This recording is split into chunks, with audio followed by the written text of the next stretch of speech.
Morning, everybody. Hope you guys are doing well this morning. Lori, it was lovely to have you up and talk to you yesterday.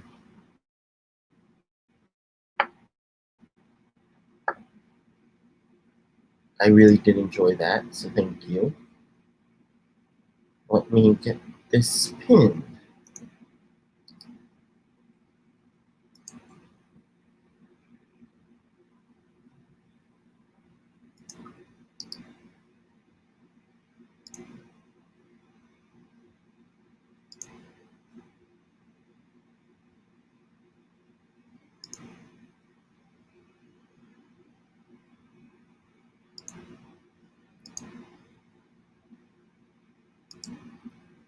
It always does this, and I don't know why. It doesn't allow me to pin all the time.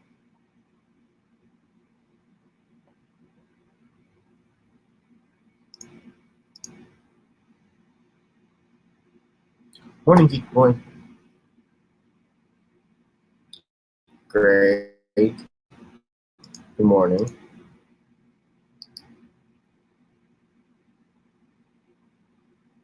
No worries. Working and lurking.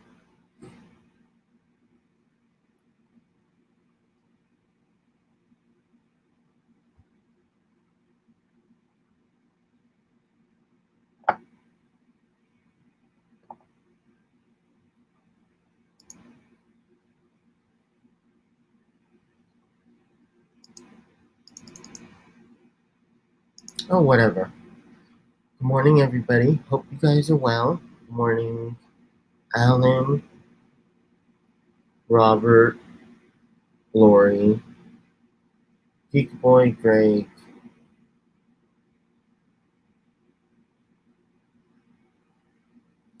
Hope you guys are all well.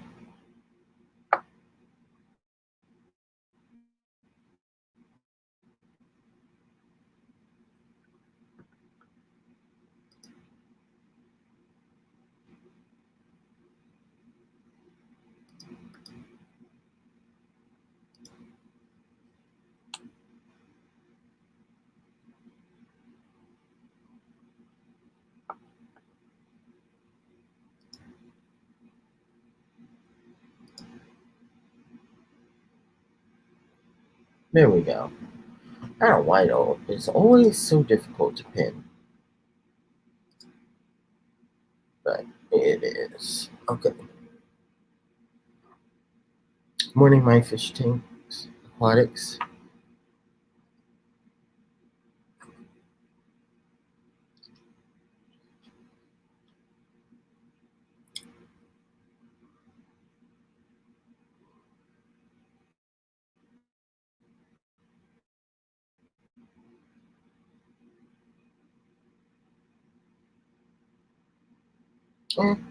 Let's see. Hopefully, those will start to come in.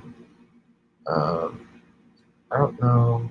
Anyways, yeah. I know that I'm doing it Monday, Wednesday, Friday this week, and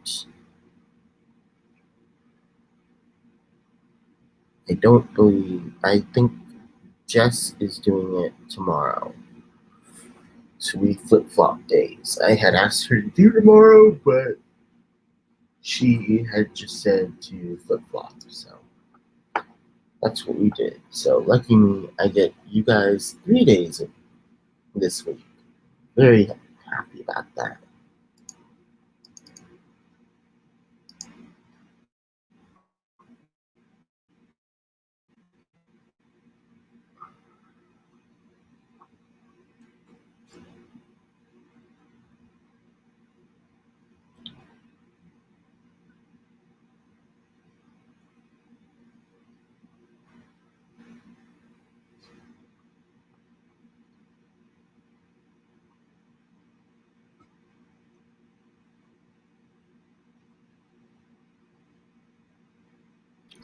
So I put some of my shrimp. I've been moving things around.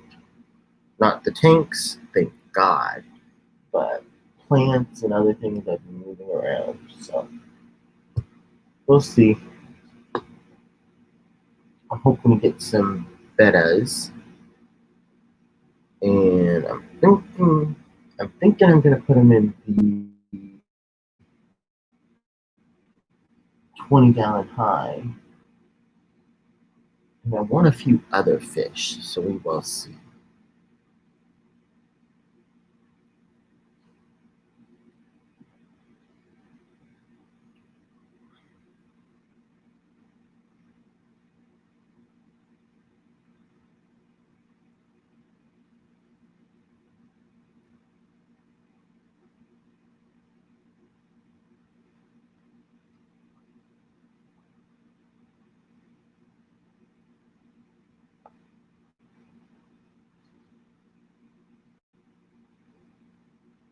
Where?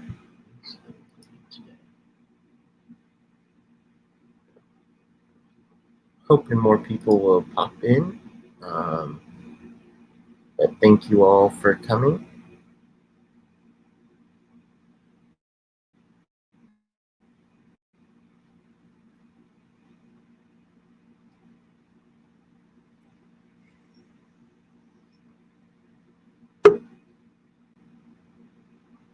Oh my gosh. Good morning. Good Hello. morning. How are I'm you? doing good. Okay, I came up this morning, Kevin. We got a fish fam member who needs help. Oh.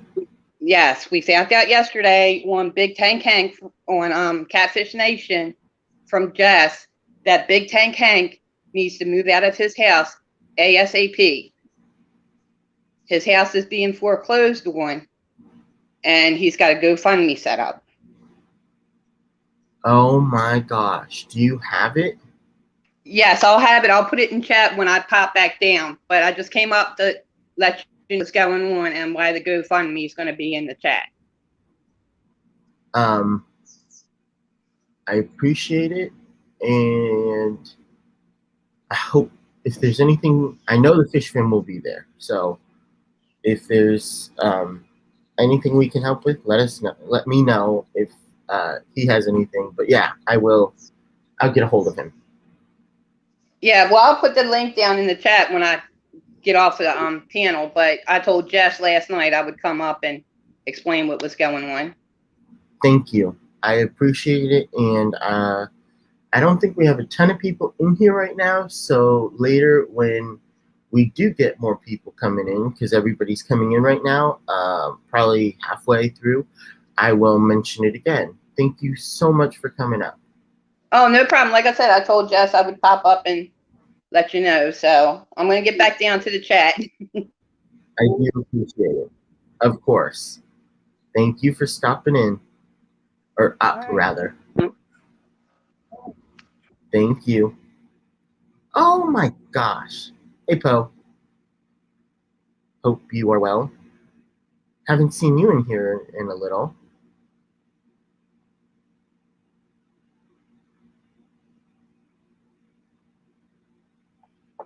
Yeah, I will talk to him later.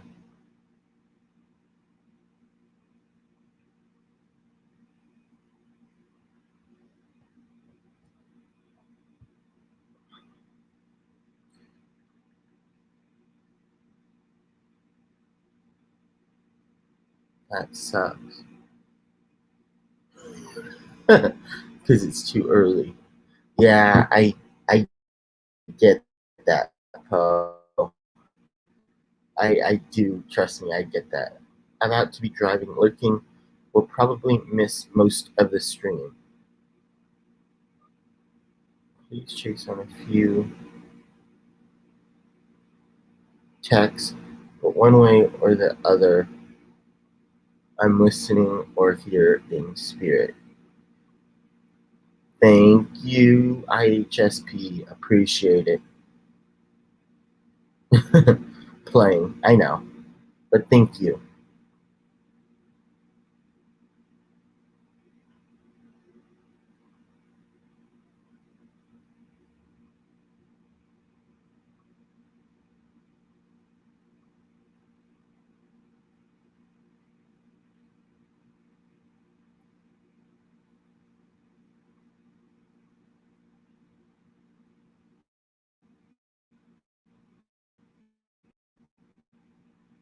Drive safe. Thank you, Lori. As always, you are amazing. So thank you.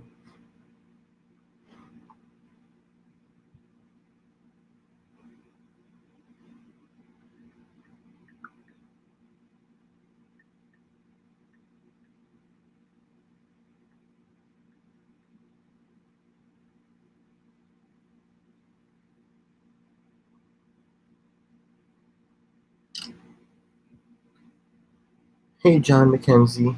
Let's do this. Shall we?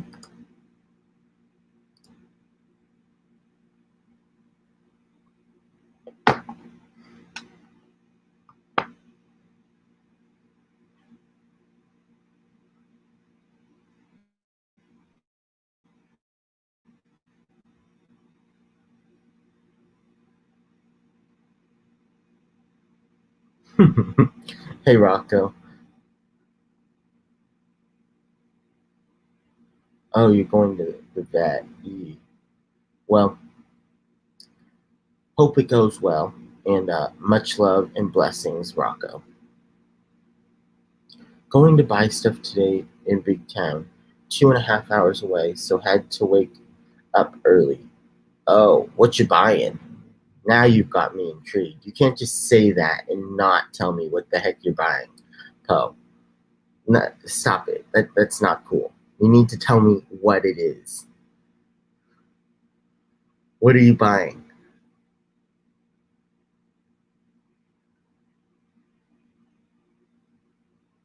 Thank you, Geek Boy.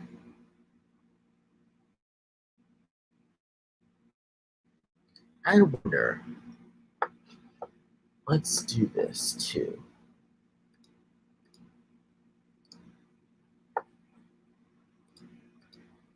Just because I don't think I can. I'd love to be able to pin that, but I also have StreamYard pinned. Yes, I do see it. Thank you, Lord. But I'm trying to figure out how to do both. Have it pinned and also here. So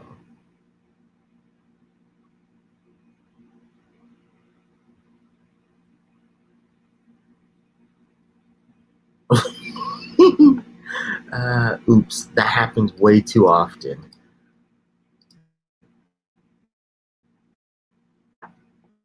But I'm waiting for that and part. Oh. What do I have here? Hey, how are you? What's going on, buddy? Well, apparently they're putting Big Tank Hank's GoFundMe and about page in here because they're foreclosing on his house. So, yeah, I just got that news this morning, which is great. So I need to reach. Can you say that again? All because of I didn't have my settings on my speaker right or whatever, and I only got part of it. Big Tank Hank's house is being foreclosed on. Oh, okay. So they're doing a GoFundMe for it. They're trying to. There's a GoFundMe because apparently they are foreclosing on his house. So, but yeah, that was all you missed. We haven't talked about anything else yet. How are you? I'm doing good. There's a couple people in here saying hello. I don't know if you got everybody or not yet. I see Fluttering Leaves just came in, but besides that, I think that was it. I think a lot of people are saying hello to you. Oh, okay. Andre Ellis is in here. Hello, everyone, and good morning. Andre Ellis is the only one. I said hi to John. I believe I said hi to Andre and John right before you came in. But Oh, yeah, Fluttering Leaves is the only one I did not, nor have I seen before. So. Hang on one second. I got something to show. Okay. Oh, Jesus. Oh, jeez, that's awful. Well, I need to talk to him. I got a aquarium co-op package this morning. Wait, what? It's only 10 there. Yeah. Dang. Hey, they don't play around apparently. But I got Apparently. some. Me, it comes at 9 o'clock. Oh, Got nice. some. Oh, Community Plus. See, the issue for me is I keep on wanting to buy from Aquarium Co-op, and then my cart's like $500.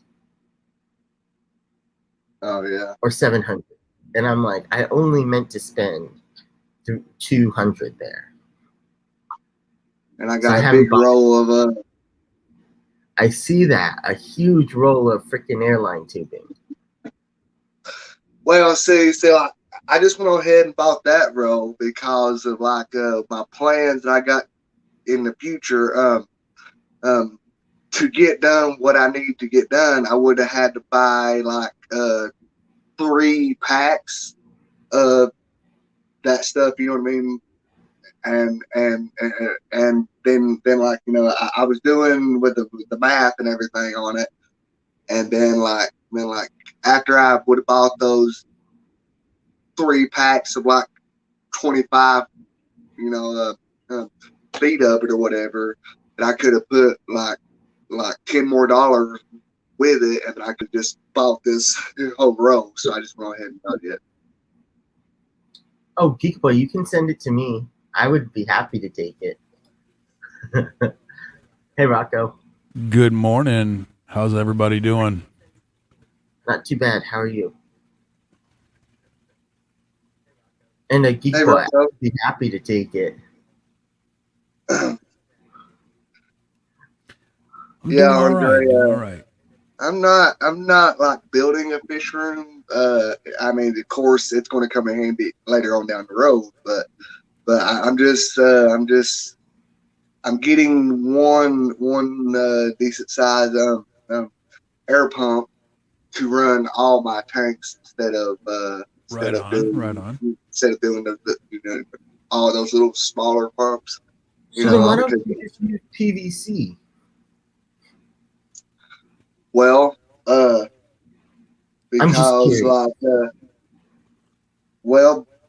because what I'm going to be using, it comes with a gang valve on it already. Oh, so it's already got a manifold with it. Gotcha. Are you getting that one from Jason? Yeah. Gotcha. That's why. Okay. Sweet. Yeah. It's too loud. Unfortunately, it's too loud for my room. Right. Thanks, Geek Boy.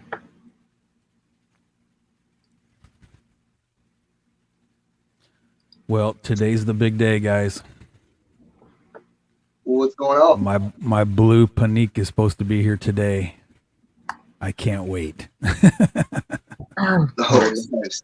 I got the FedEx notification just a few seconds ago, so I wanted to come up and say hi to everybody, let everybody know it's the big day. I'm excited. Yeah, I have to take my dog. I have to take my dog to the vet this morning, so. I thought you said you were going to the vet, so I'm like, okay. So he's not the veterinarian. The veterinarian. I understand, but you said you were gonna go to the vet to go get. I was assuming your dog checked out. Yeah. But then he's coming up, and I'm like, oh, okay, I guess he's not. Yeah. No, I had a few minutes. So I thought I'd come up and say hi real quick. Well, thank you. Well, of course.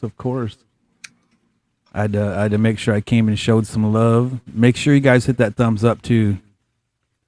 There's like 13 watching and only 10 likes. So there's 3 of you that are not hitting the like button.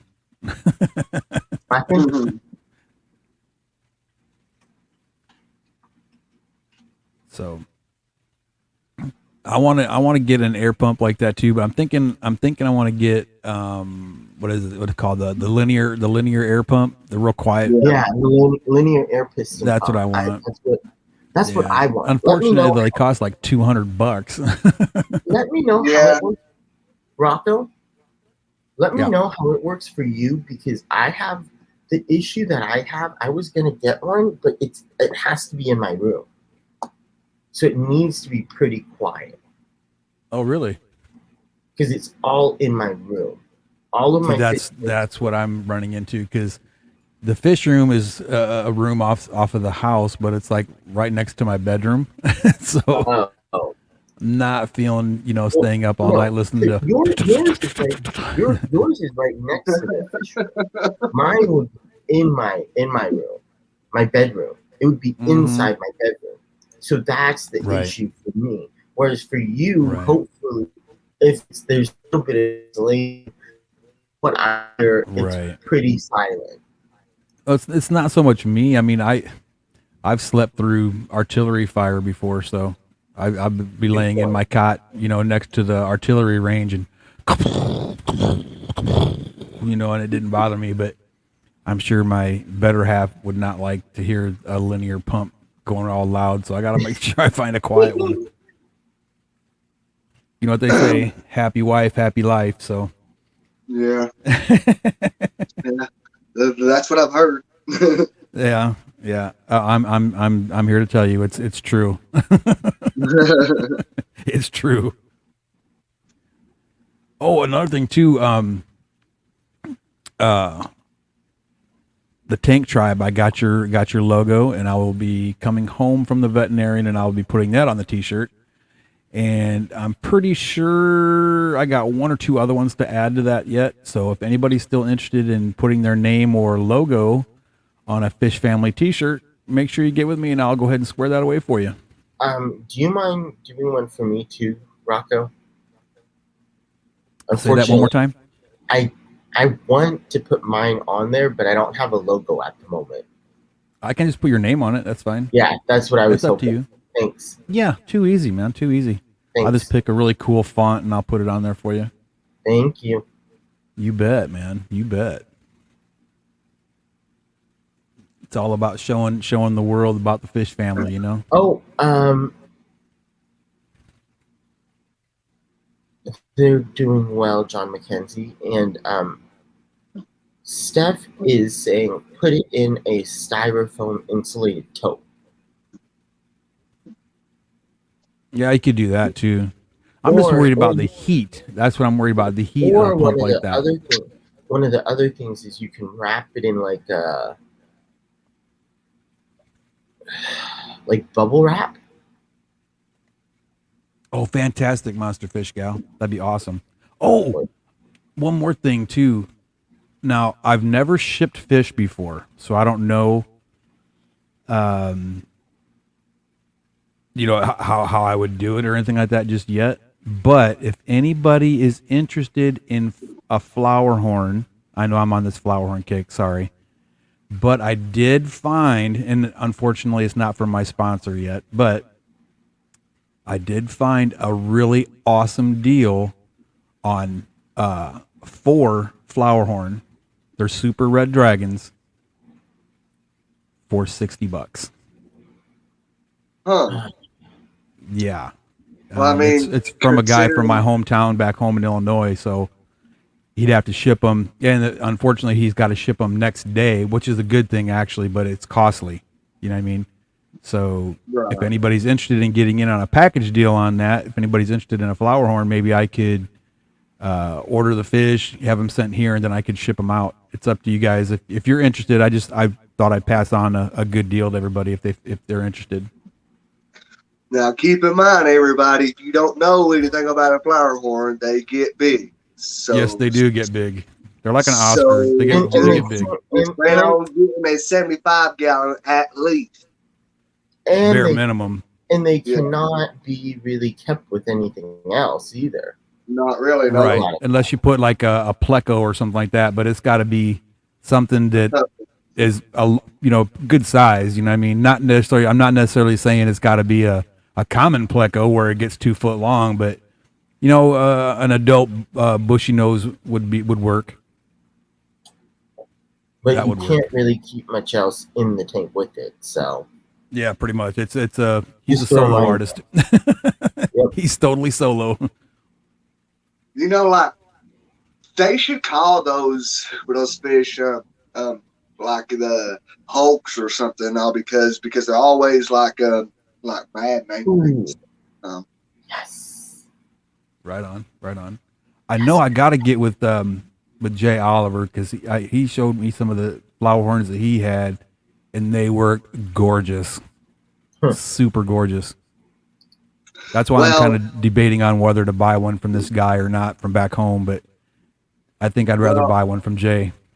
You know, like there is 2 people in chat that I'm pretty sure has the space for one and everything, and that is Stephanie at a Take the dog. I hate the stupid people. I hate stupid And people. then you got Lori at Monster. Oh yeah, Fish Monster Gal. Fish Gal. Absolutely. Yeah, I mean now like those 2 people are the only 2 people that I know of for sure that has the tanks. You know, Right. Big enough for that. Yeah. For the cat. Watch out for the cat. Banoski, hello. Geek Hello, boy. Noxie. Good morning. Good morning, Vanoski. Does my mic sound all right? Yes. Yeah, like yesterday for some reason, so like when you was talking to your mic, there was like a type of popping and Really? cracking.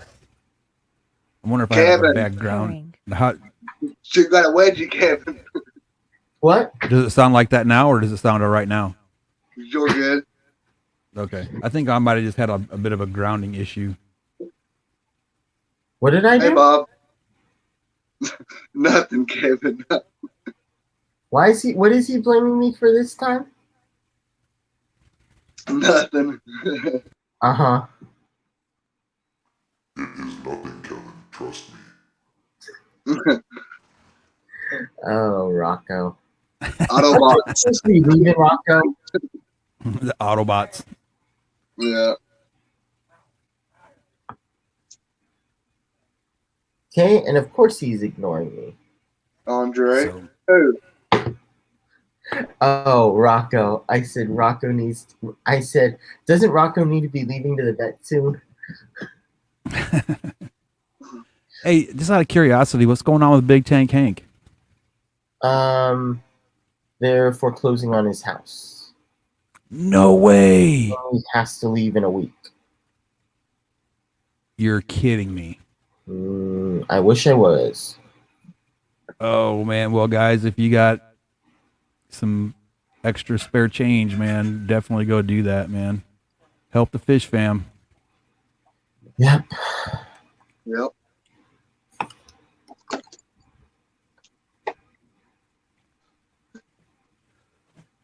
I mean, we raised almost $200 for Aquarium Cobb. I'm sure we could raise a few bucks for Big Tank Hank too.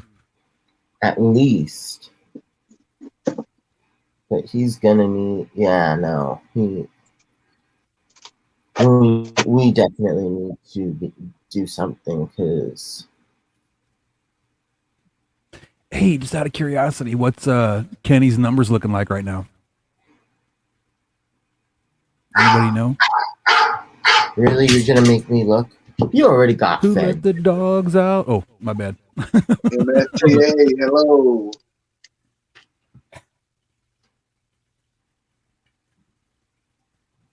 Now, like, just in case anybody's Yes, he is Geek Boy. Real nice my guy. Fish Tank Aquatics is the Let's one I see. call it.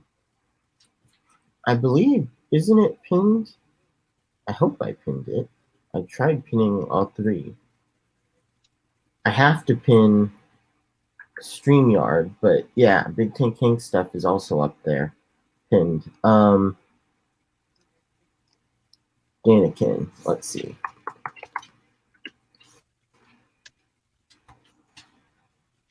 Now, just out of He curiosity, is is Hank gonna move all his tanks too, or 1.97K.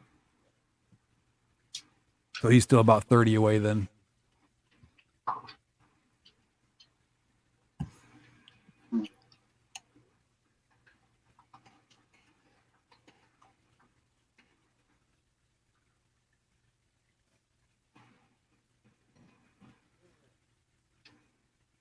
Okay. 1.97. What do you mean? What happened? BTW Aquatics. Hello. Fender. Okay. Oh, hi BTW. Oh, I just good. I'm noticed. glad he's moving his Hey tanks. Bob.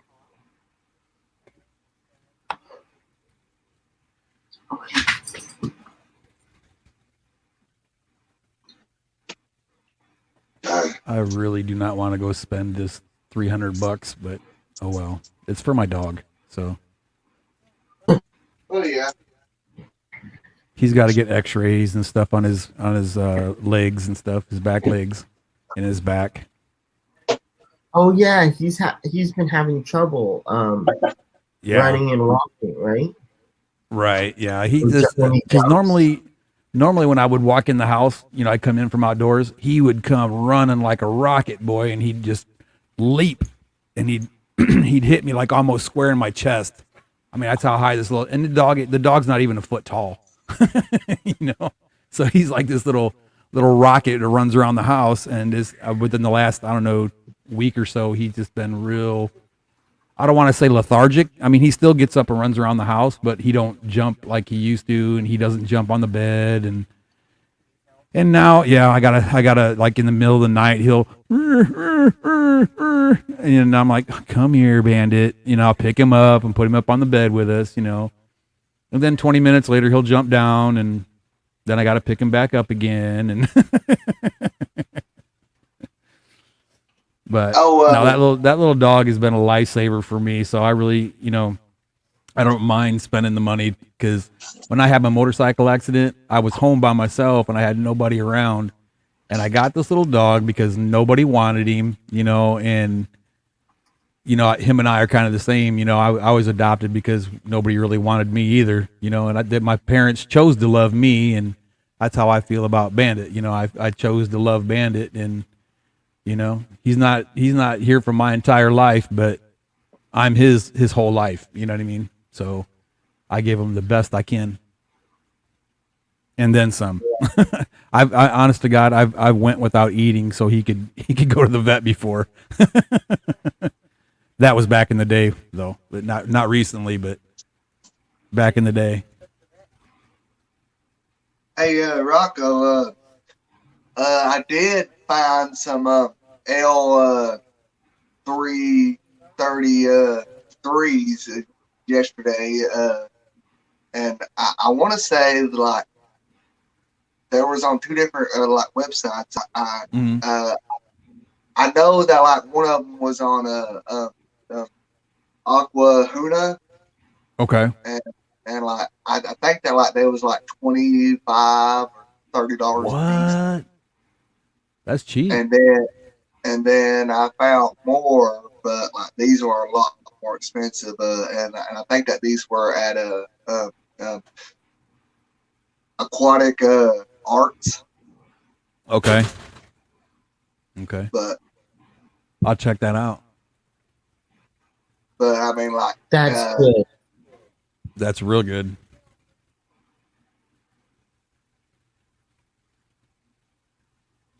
But I mean, You know, Kevin, I'm still waiting for you to come over here and do these water changes for me, man. yeah, Kevin, get on it.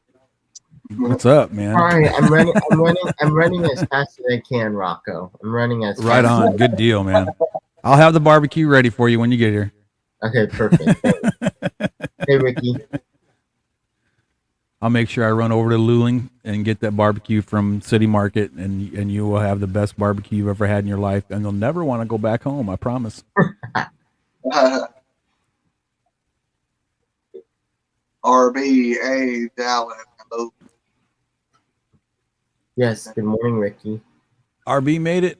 How you doing, RB? Oh, for those of you that don't know, I'm sure you've heard me say it 100 times already.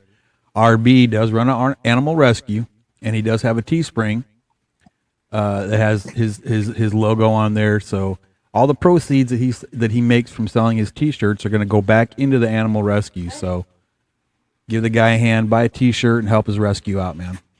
Oh, there goes the phone. Go Cubs, go!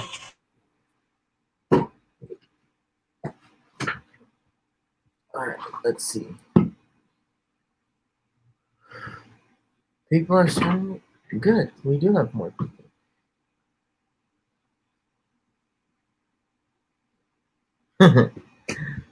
No, I don't know how good I'd be at a barbecue cook-off, but I love eating, so I'd be good there. But I don't know about cook-off.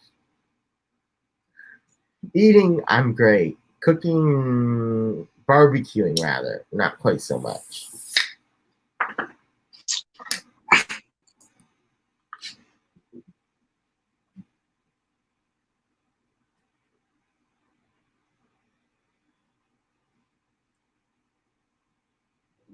Patreon or even a GoFundMe. Yeah, there you go. Wait, what? Where's everybody at? I mean, you got Mr. Manifesto and Mike and everybody. Where they all at? I have no clue. Okie dokie. We've got Sorry about that. 18 people in here, so. But folks, That must be a whole lot of working from. I did want to come up and say hi and show some love to the room. Thank you. And unfortunately, I have to go. I have to go take my doggy to the vet, and then I have to go get my little man a haircut. Got to go cut that mop on top of his head. Well, I hope you have a good day. Oh, I'll be back later on, but you guys take care of yourself. God bless you guys. Take care of yourself and be good to your fishies. Robert, what was that about Mr. Manifesto? Oh, I was asking where What they were. was that about What was that about Mr. Manifesto? Oh, is he in chat now? Uh-huh. Hey, Jason. He's in There here. he is. Bad reception today. Nothing but buffering. Bummer. I know how that feels. You awoken the beast. Yeah. He heard his name and he comes calling. How dare you?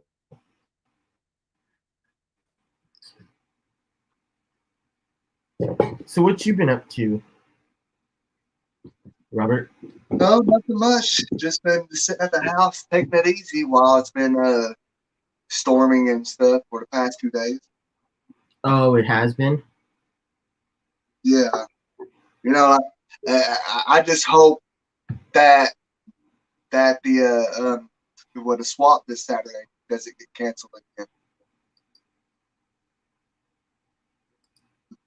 That's what's on my mind right now. Cancel again. If something happens that does get canceled, I probably won't be able. All right. Thanks, Jason.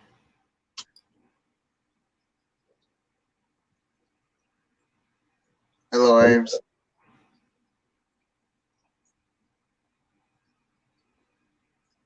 Good morning. Morning. Sorry, I thought you were frozen. I'm like, what's going on?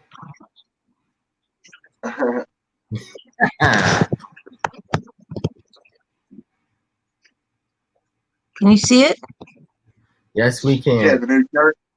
Now we just see today. We see the bottom of today. Go back where you were. Yep, there we go. No, yeah. Nope, down or up just a tad. Have the shirt up shirt up just a tad bit from where it was. Now we can only see your face. Oh my goodness. Down. The first time you had it, it was great, and then you moved it. I think Kevin is just messing with you. Down just a tad. There you go. There we go. Oh, zip it, you Robert. You zip it. Oh, Although I'm probably not the best person to help guide with visual things, you know. Hey, whatever. Do you see my shirt now? We see it. That's perfect. Multiple tank addiction.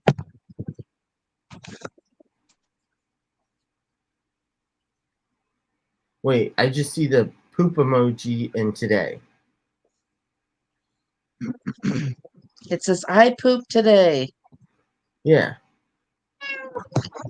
well, that's a good way to start off the morning. Well, that's from Multiple Tank Addictions shirt. Oh, okay. Oh, You too can order it. Oh, okay. yes, it does, Andre. Andre's like OMG, it says I pooped today. No, but it's airline. It's actually really, really good quality airline. I mean, it's soft and everything. Yeah, I don't have the money to spend on all the crap he has. For me, I feel like it's a little bit too pricey. Like the stuff he has, Well, a lot of times it's too pricey. Well, look, it's like this. Okay, if a person is going to spend $30 on fish, then I'm pretty sure that person can buy some good quality like stuff for their fish. But but I get it though too. I mean, all because of there has been times that I passed up on certain stuff, but It's 120 or isn't it like 250 for a freaking Airstone? I don't know about the Airstones though because I'm pretty buy sure the cheap each Airstone. Airstones. So I get it. I'm pretty sure each Airstone is 225 on Aquarium Co-op. At least $2 on Aquarium Co-op, and I'm like, that's just too expensive for Airstones. Granted, they Well, are. There's supposed to be never some clog, special non-clog Airstones because they have these 3 filter things in them. So there's this never clogged Airstones. I have a few. and they are also weighted Airstones too. They are weighted. Yes, they are weighted. So like that being said, I mean like sometimes you just got to look at how much that you spend for your other stuff, and then just sort of like try to compare it, and like that's how I justify what to buy, what not to buy. I mean like that's just like that. It's at Zest Brine Shrimp Hatchery. Now, granted, they are expensive. 44. Now like, they are expensive, but I would rather have something nice like that in my fish room than some janky damn 2-liter bottle. You know what I mean? I mean that's just me. I mean, but I mean, yeah. So I agree with that, Robert. My only comment there would So what now? Robert, Robert, for the brine shrimp hatchery, you still have to make a stand for it. Well, yeah, you do. Really? You Well, I still have mean, to go and make a You stand for do because it comes with this little thing, and if you got a decent sized hand, see, look, you can't get your hand in there good to that valve, without having to lift it up. I mean, but then again, it just goes back to whatever you like. I mean, I'm like, there's people out there who don't like it. There's people out there who does. I mean, like you don't have to buy anything that you don't want to. and I'm not sponsored by them whatsoever. You know Oh, what I mean? don't get me wrong. I And I love just, you know, Don't get me wrong. I love their stuff. I just find that it's a little bit too expensive for me. I'm like, Oh, yeah, whenever I I mean- go into their store, I look and I want to spend like $300 on their store, and I never end up purchasing anything because I'm just like, it's too much. And a lot of Bob times I'll- Keller, I want to get like one or two items, but I can't because shipping, and it's like I go in there and I look, and then I have like $500 of stuff in my cart already, and I'm like, well, plus too. I mean, you got to keep in mind too. I mean, like, see, like once you have a certain amount of money in the cart, you get free shipping. But still, yeah. I mean, like, no. I mean, like, and so that's what I do. when I go there and stuff, you know, I mean, like, you know, I might spend like $50 at the most. You know what I mean? And that's it at a time. That's not good. And that I just buy the stuff, you know, that I need, and I don't just go there and start buying stuff that I can get at my local fish.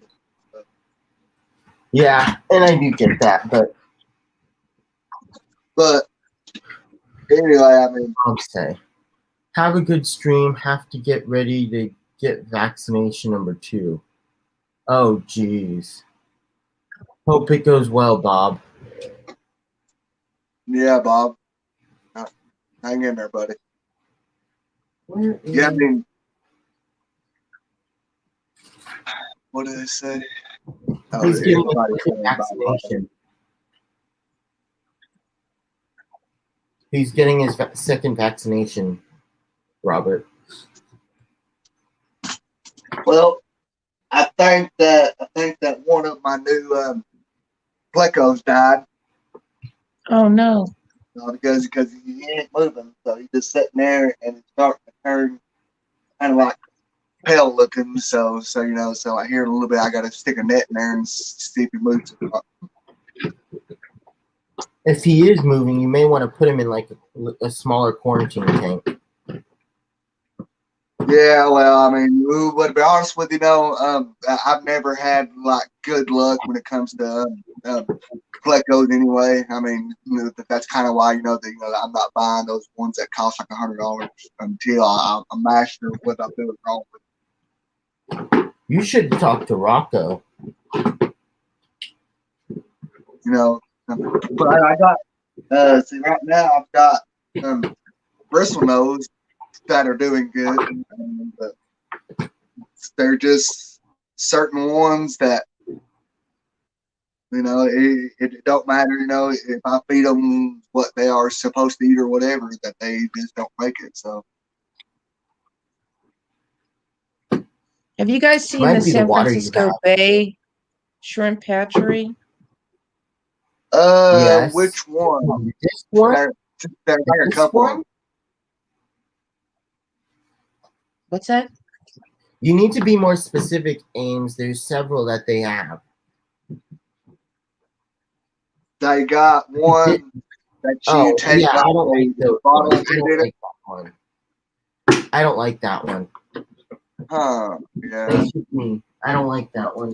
Um, I can make one that's almost the same and half the price. So I don't like that one. But like, so I've this is never even seen that one before. the Neverclog Airstone, I thought you didn't like them. and they're great, but they're $250. Oh, I didn't say I don't like them. I love these things, but they're pricey.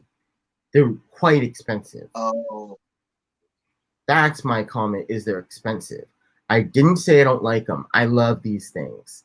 They are great, but they're expensive. That's what I said.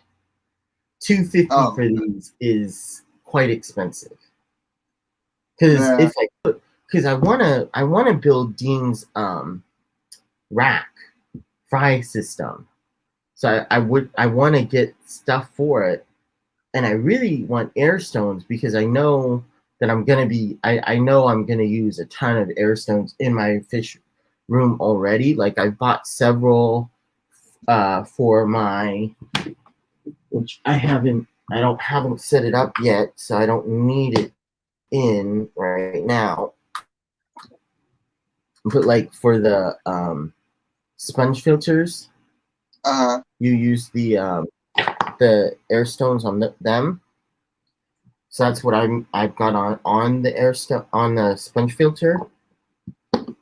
But I'm just like it's a little bit pricey for them, and I'm like I because I'd like to get like Kevin, 20 of them, but I'm just like I don't want to spend that.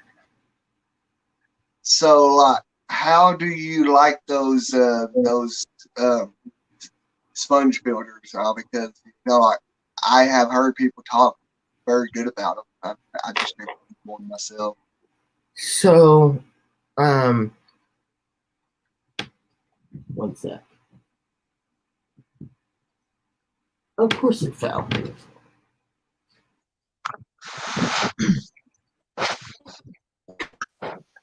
So this goes on here. This is the sponge. Hey, fishing on, Jimmy. Hey, Fishion. So this is weighted, which is really nice because it sinks. The whole thing sinks. So this goes on here. This goes on here. You have the sponge, which is porous. And then, hey, Peplin. And then here is the intake or the uplift tube. Yeah. Right. And so you can put an air stone inside of here. Right. With a little bit of air. Yeah. I have a little bit of airline tubing in the air stone, which on these you can adjust how much airflow you want on, or how big the bubbles are on the air stone. And then you really? just stick this in here. Yeah. It's the Neverclog air stones, which is why I like them. It's just $250 per air stone. Hey, Kevin. It's just like this. There's a little trick where you put it upside down and you put them on so the air stone doesn't disconnect. What was that? If you turn the whole sponge filter upside down when you connect the top to it, it sometimes the air stones drops inside when I put it in, but when I do it upside down and it clicks, yep, and I click it that way, the air stone never detaches. It's just something I do. Well, that's a good idea. I don't generally have an issue with it, but now Kevin, I do like these. So like that one that you have there, is that the small or the medium or the large? I believe this is This is the medium. Oh, because like, see, I'm planning on getting a couple of those sponge builders, but I just didn't know how big. I mean, the smalls were and the mediums and stuff. You know what I mean? So that's why I'm glad that you're showing us this, so that way I get an idea about what size I need to get when I do decide to commit. Okay, I do apologize. I was not going to show this, so I was not prepared. But this is the small. This is the small. Okay. So this is the small, and this is the medium. Okay. I believe this is the medium. See, the medium is large, but I'm pretty sure this is the medium. In the aquarium co-op site, they will tell you which size you need for what, which I found very helpful. Yeah. So if you go to the directions on the page, it does have what sizing for your tank. Like if it's a 10-gallon tank, 5 gallons, it's a small, or an extra small. It's medium for 20 gallon, small's 10, 20 for large or medium, and then like 40 for large or something. Maybe it's 5 for small. Well, look, everyone. I am selling airline tubing for $1 a foot. No, I'm just playing. What? I'm just playing. Yeah, I've got it here. It says nano, 5 gallons and up. Yep. Small, 10 gallons and up. Medium, 20 Mhm. gallons and up. Large, 40 gallons and up. Yep. Absolutely, Kevin. See, I've looked at it so many times. I already memorized it.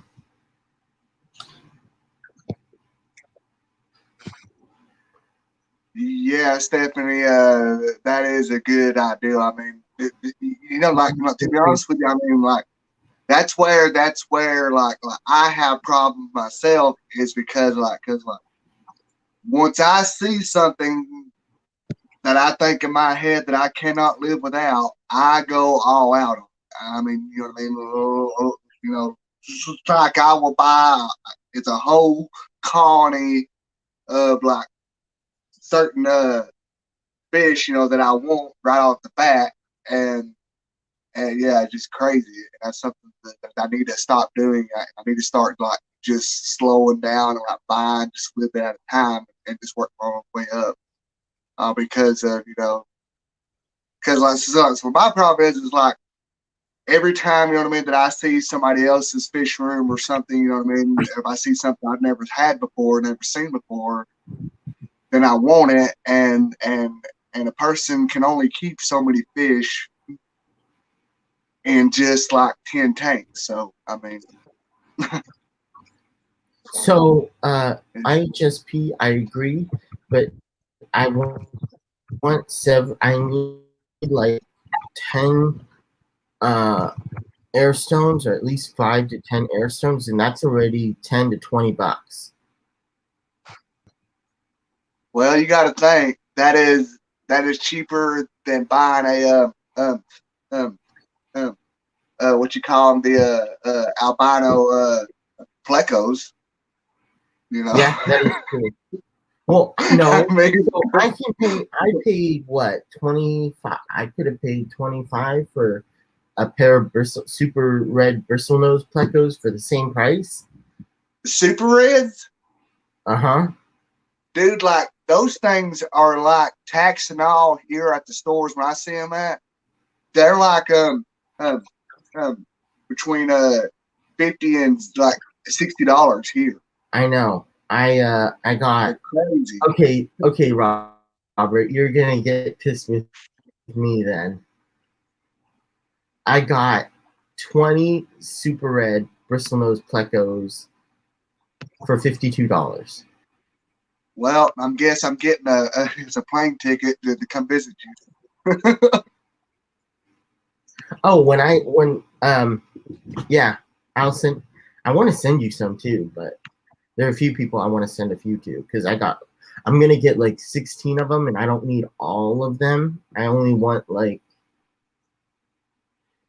probably 4 to 6 of them because I really just want a breeding pair. But wait, what? Oh, Fishion, that's great. They're going to go hear the baby's heartbeat.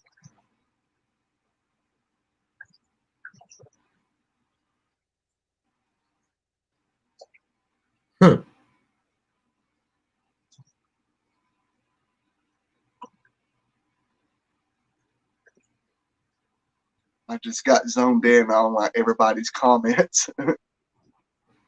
Oh my god. That's so awesome.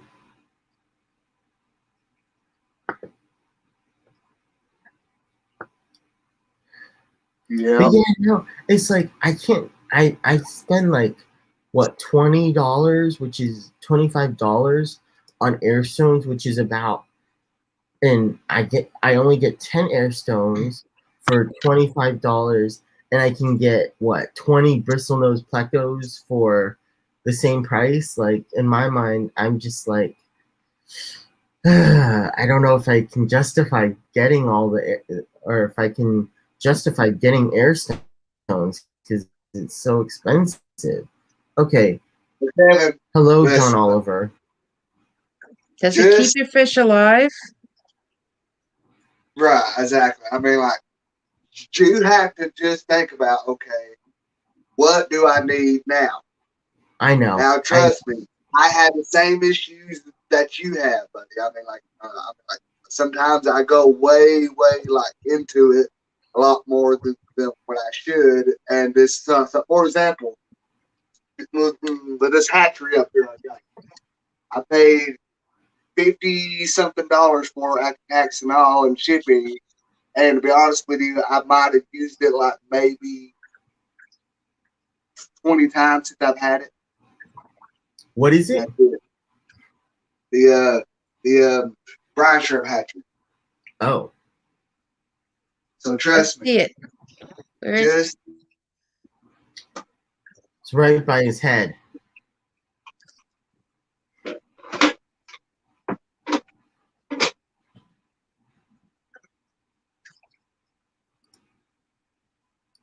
yeah. Anyway, but I got this, and yes, I like it. It's nice and everything. But to be honest with you, I mean, you know, like, as much brine shrimp as I actually use, I might have probably. What is that? What's on the left of it, Robert? Well, What's that? this? Yeah, that blue thing. See, like, so when I built my stand, I built it to where at the bottom of it, you know what I mean, that I can run like extra PVC out to have like stuff to put my cutters and everything on. You know what I mean? Oh, And that's what I done. So, nice. but anyway, you know, but the point of my story is that it was like don't do what I did and try to buy everything that you see someone else has that you think that you got to have yourself just to make with your fish room better. I got news for you. Just because you know what I mean that you have this really nice name brand fish stuff doesn't mean that your fish are going to be any healthier or whatever.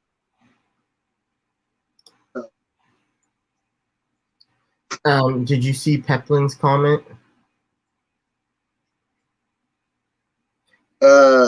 He wants you to send him out a foot of that airline so he can inspect it before he buys some. Okay. Yeah, sure. I mean, I got 300 foot of it.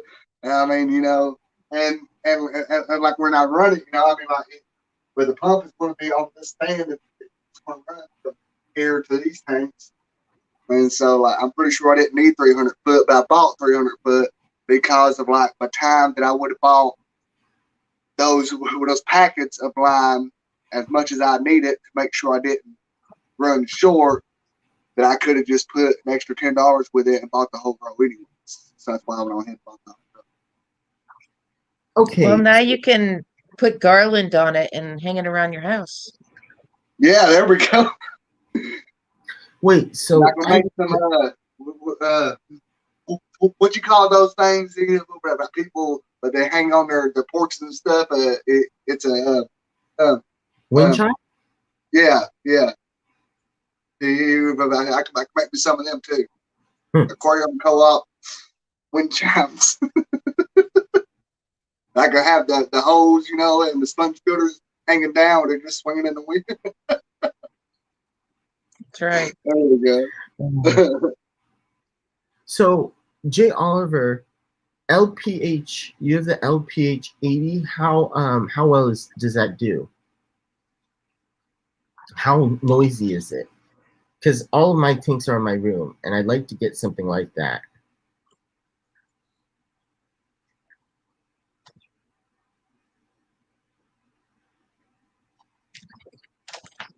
No. Oh, so Robert, did you see Chewy's comment? Yeah, I do now. So you have difficulty in keeping plecos when you get them. Some of them come from soft water, which could be a part of your issue. Yeah, well, Chewy, I mean, like, that's why, you know what I mean, that I buy my plecos from stores that are like from my area. Now, granted, that being said, that's not saying that the stores are not buying plecos that are coming from softer water. You know what I mean? So that could be my issue. Yes. That Okay. I'm getting my plecos from a store near me, but they're buying them, at a place that has totally different water. So that's probably what's going on. I don't have ram's horn snails. Only thing I have right now is nearite snails. I'm scared to get anything else. Yeah, I got red port snails and I hate the little. What do you have? I've got the red ram's horn snails and I hate them. I mean, there's freaking babies all over this shrimp tank and I hate them. I mean, like I'm constantly taking my finger and smashing them. I'm just smashing them every time I see them. I mean, it's just like it doesn't matter how many I smash, they just make twice as many. Okay, I'm glad I made the right decision. I have those really small pest snails, but how many tanks do you have? I have 7 right now, but I have 4 more that I want to set up. At least 4 more that I would like. I want to set up. But I have 7 tanks. I have 10 drops that at least 10 to 12 drops. 10, 11, 12, 13, 14. I have like 14 or 15 drops right now, and I'd like to get another one, another 8 going, probably another 8 drops. I'm gonna head off of chat line, whatever. I'll see you in the bottom. Okay, you have a good. Okay, see you in chat. Oh yeah, this guy's dead. He's stiff. Nice. Come on, dude. Oh yeah. Okay, Peplin, you need to send me or show when you need to show me the her packaging. I really want to see her packaging. Okay. Robert, Andre says when you smash the snails, it makes more snail food.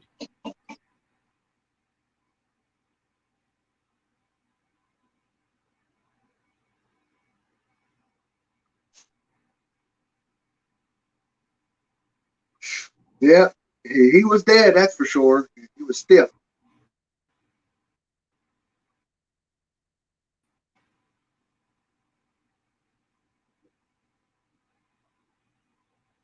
What was dead for sure? That Ooh, yeah. Since they like, I bought 2 of the Colombian zebra plecos, and I found one of them dead.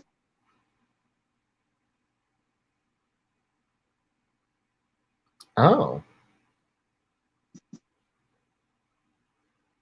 Well, I mean, like I should have known anyway, all because of like when I got them, they look kind of skinny. So What were they that you got? the Colombian zebra plecos. Oh, you got it. So from now on, I'm just going to just start buying all my stuff from a well-known quality breeders, because I know that the fish will be medicated and stuff, and Robert, all that. you should talk to Rocco. You should talk to Rocco about it. If you want to get some plecos, you should talk to Rocco. He doesn't have any for sale, but he'd steer you in the right direction on where to get them. Right. What net are you using? I'm using a shrimp net that I bought off of Amazon. You mean these? Hang on one second. I can't see because I got chat up. Yep, those. Yep, that's what I got. I got a bunch of them. They're pretty good. I mean, they're not. I was tired of losing them. They're only like $5 or $6. And the only thing I will say that's hard about them is the wire is a little bit too bendy, in my opinion. Yeah. The wire is a little bit too bendy, and I want to be able to square it off and catch the fish or catch whatever it is I want to catch. And it's a little bit hard because it bends. That's my only gripe. But they're cool because they also telescope. I do wish I haven't found any, but I do wish that they made some that you could that were bigger. Right, yeah. And hello, Bruiser. Chewy, do you mind if I see your face backstage before I let you up? Is that possible? Or just type something in chat because I want to make sure it's you.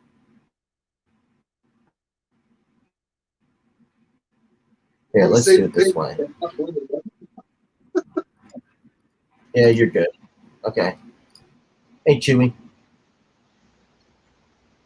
Chewy? Yeah, it's me. No need to worry.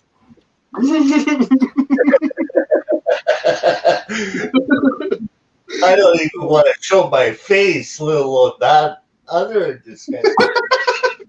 Like, think about it. Come on. You're just backstage. Oh, well, I'm in the show, man.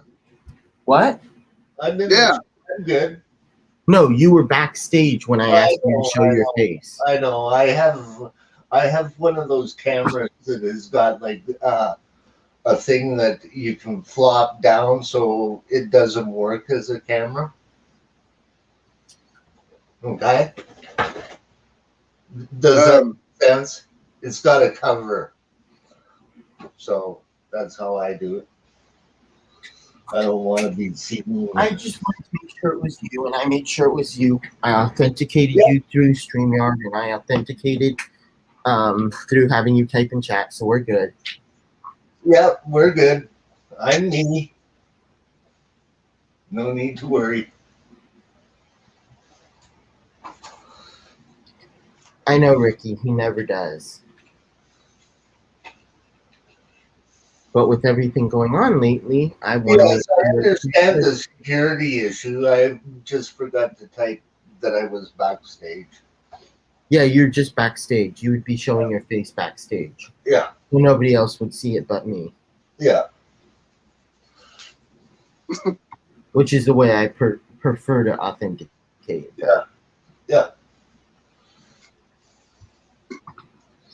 Bruiser said that like when you smash the extra snails in your aquarium at your guppies and catfish and others will. Yep. Yes, they will. Are there any breeders of plecos in your area? By the sounds of it, there isn't. Well, I mean, I'm sure that those people that breeds bristle nose, you know, but I'm trying to get like more like fancier plecos than just the old bristle nose. That is why I brought up the issue of water parameters. I don't know if you know Tom from TM Aquatics. Yes. Yes. Okay. Tom has had to adapt his water source to breed those plecos. Reverse osmosis. TM Aquatics. Oh. Tom. Yeah, I want to do the RO system. I'm trying to get my parents to allow me to get stuff, but Yeah, I mean, Tom's got some really nice plecos. So, Exactly. But he lives in he lives in an area where water is extremely, extremely hard. Texas, right? Nope. Nope. Michigan, Detroit. Oh, okay. And their water is very, very hard. Like African cichlids and guppies and live bears do very, very well in that water. Synodontis. Yeah, some species of Synodontis, not all. Right. The ones that come from the lake, yes. Not the ones that particularly would come out of Nigeria, for example. Okay? But my thoughts are water parameters. Are the fish eating when you buy them? Okay? Catfish of many different species can carry various different types of things that you don't know about. Okay? Especially the store-bought ones. You don't know where their source is, right? Right. And there's various different kinds of pathogens that are species or type of fish specific. I'm yet to see a guppy with a hole in the head, a disease, for example. So, Chewy, my question to you is, how would you quarantine? What would your quarantine setup and your quarantine look like if you brought in fish for you as a hobbyist? Thank you, Brian. Depending upon whether or not where I am getting them from. Okay? If I am in my local area and I know the fish breeder, I don't have to quarantine at all. The worst thing a fish could get is ick on its way over. Right? Well, that's pretty bad in my opinion. Well, no, I'm I talking. hate getting ick in my tanks because when I do got to put that medicine in and that would turn with your silicone all blue and purple. I don't use that medicine. I turn up the heat. Yeah, But it and depends on what you're using.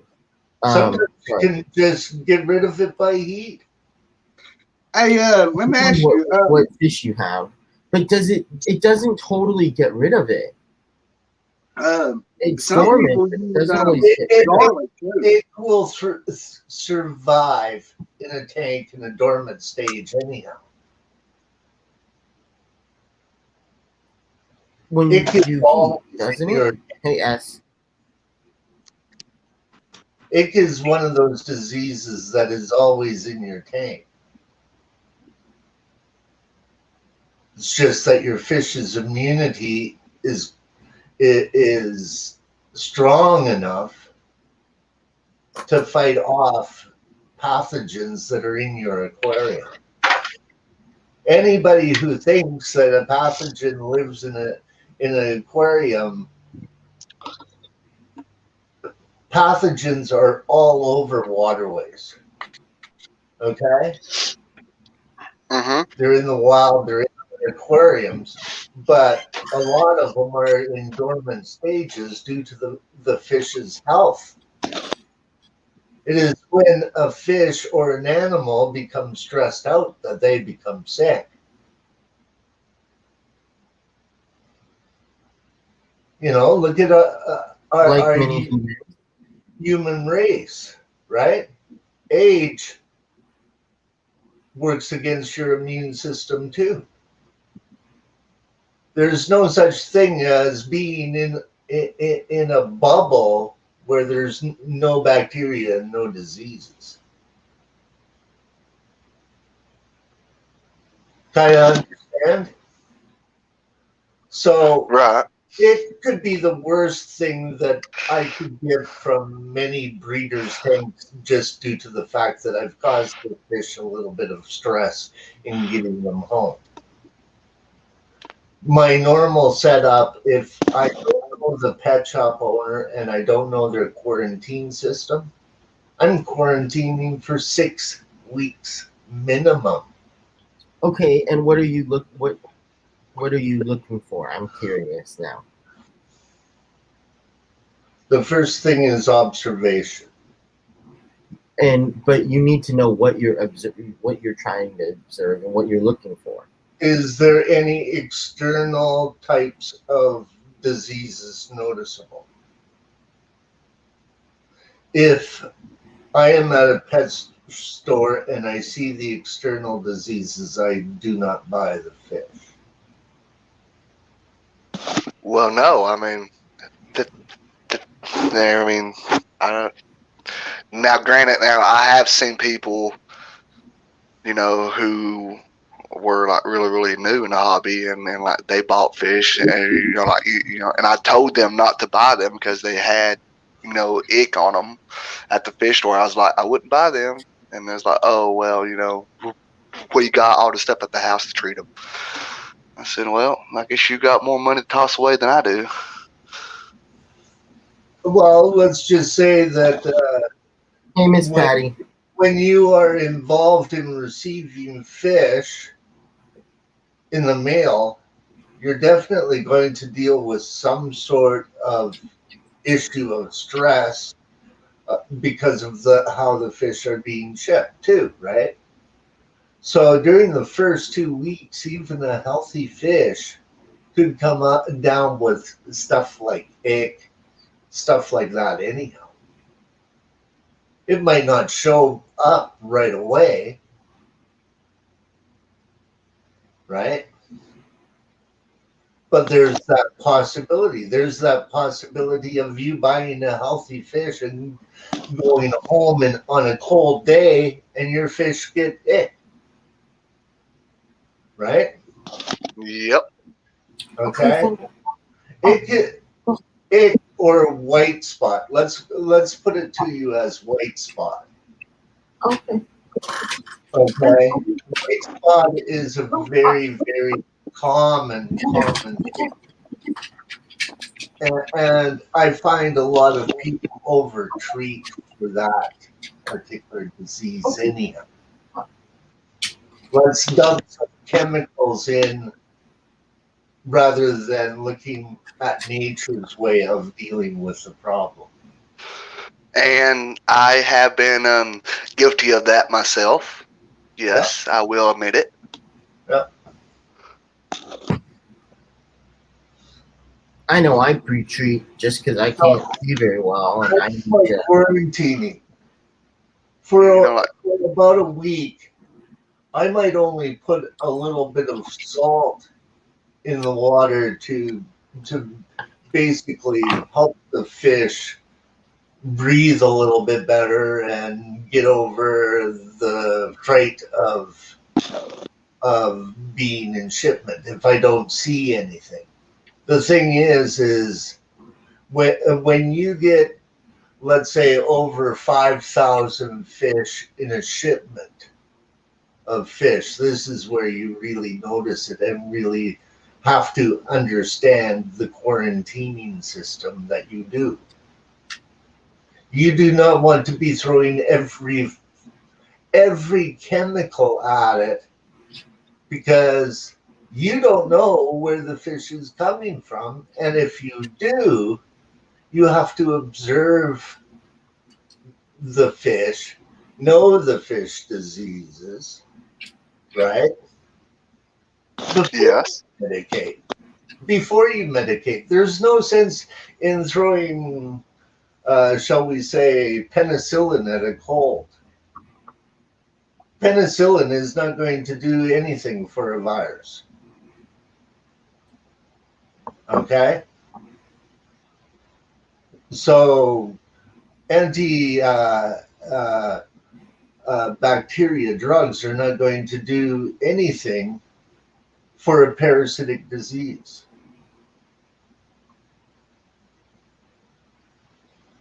This is why knowing your disease is in the fish hobby helps you out. Okay? But people have got a tendency of over-treating and treating drugs improper. Not just for fish, but for ourselves too. You know, I know people that have flushed down antibiotics down the toilet without a thought of what that does to our waterways. Right. Right? It's a little bit different when you're getting fish out of the wild and you've got a time schedule of trying to get those fish out to people in 2 weeks. That's when you have to really follow the aquarium co-op and the Dan's Fish quarantine. Okay, because of the demand for fish and the turnover of fish per se. Okay, do you understand that? Yeah. So when I worked in a wholesale, guaranteed most of the fish that came out of soft water were around for 4 weeks, guaranteed, under quarantine. Because there you are trying to adapt the fish from an acidic property of a low pH to that of the Rift Valley. Do you think that that causes them any shock? Well, And yeah. stress? Yeah. So this is why I'm thinking your plecos were probably not quarantined properly. There is a possibility that they were carrying one of the catfish type pathogens that's exclusively to them. Like I said, I'm yet to see a guppy with hole in the head disease.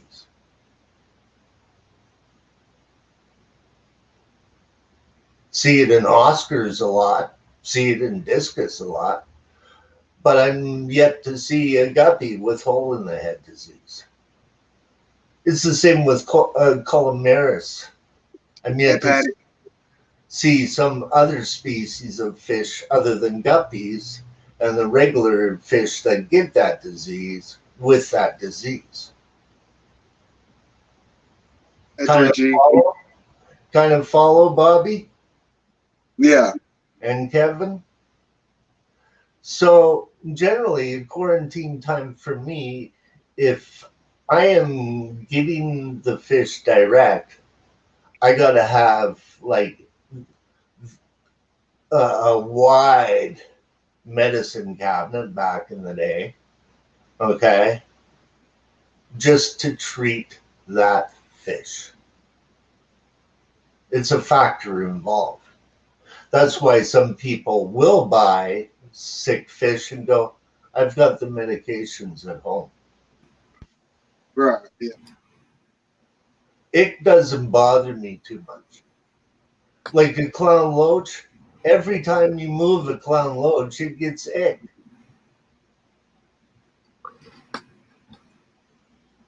They do not deal with stress very well. Stress in shipping. Every time you get clown loach, there. Do you want to play bagel with cream cheese? Pet shops, I'm sure that you've been in pet shops and you see the clown loaches with it. Hello, Ray.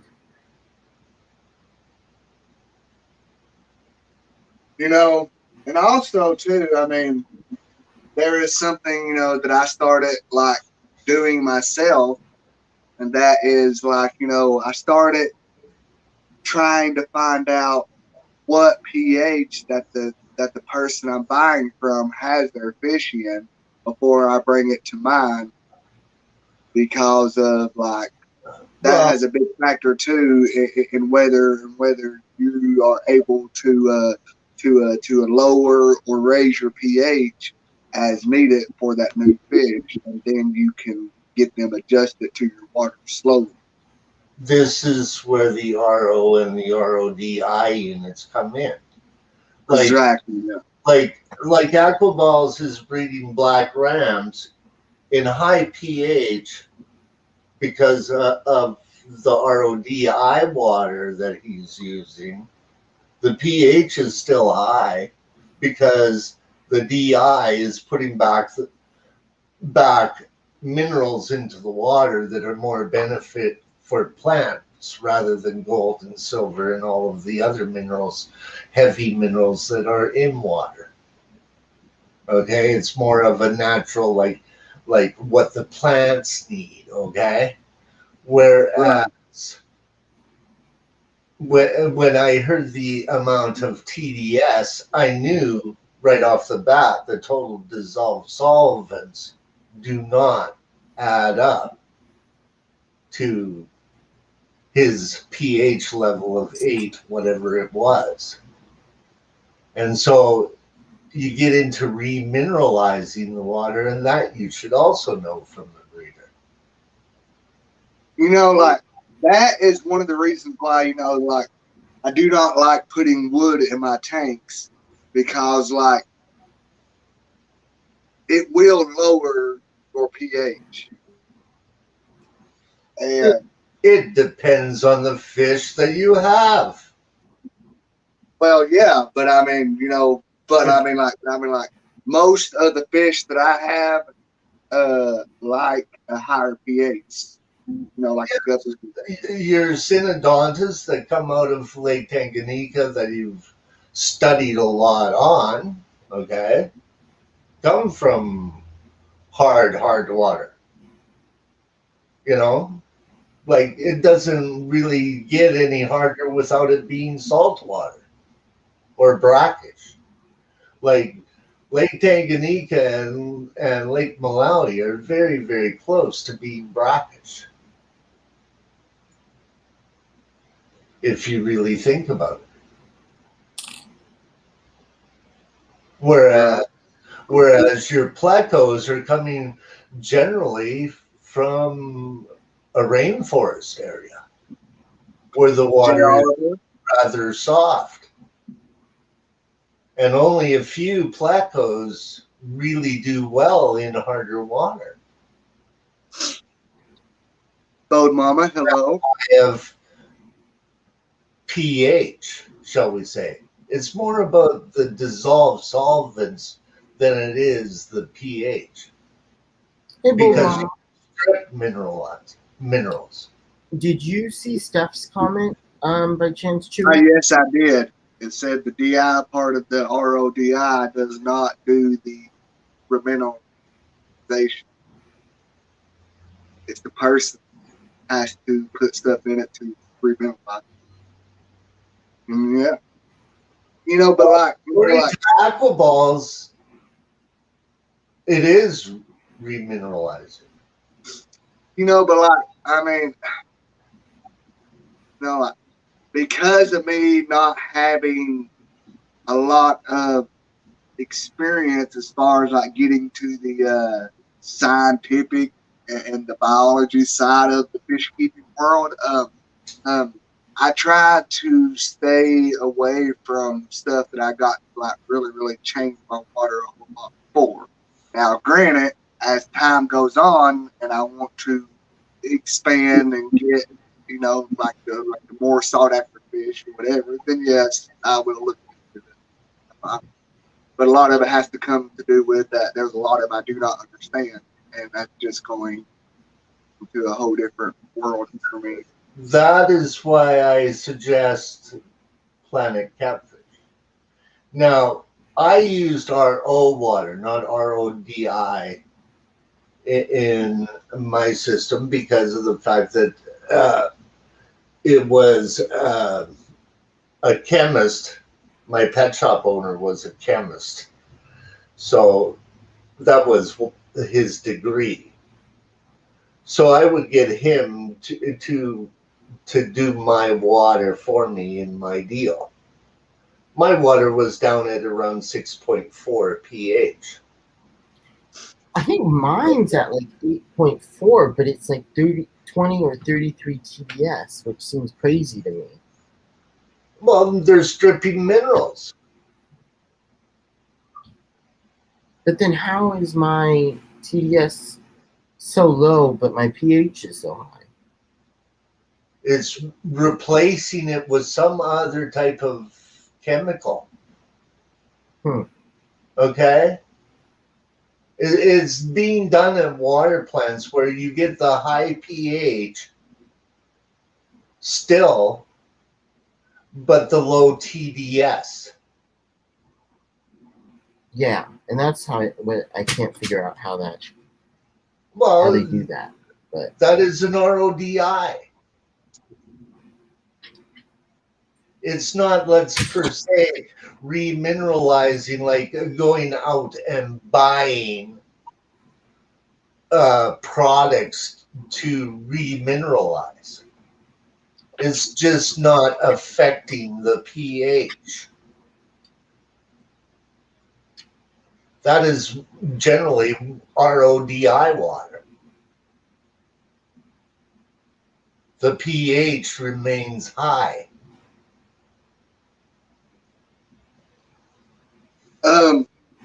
Chewy, Jay Oliver would like to talk to you personally sometime. So Yeah. is there a link or something that you can like give him to contact you on like a more personal level? Is his email on his channel? I'll email. I don't know because he hasn't said nothing else yet. But Jay Oliver, can you is your email give there? him your email somehow?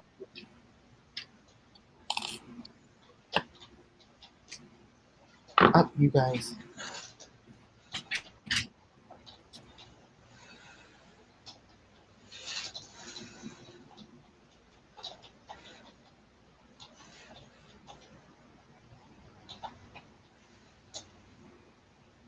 You know, like fish keeping, it is a lot more to it than what people, I guess, seems to think. I mean, because like, it's not something that can be done easily and be successful at the I same may. time. It's definitely something that you got to. I mean, like, definitely got to get into the science part of it. That's for sure. But yes, like when you think of RO water is supposed to be at neutral. RODI water is never at 7 pH.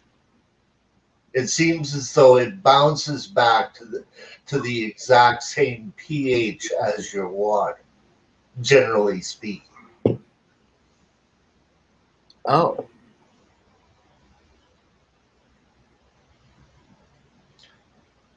I'm doing well, May. Hope you are too.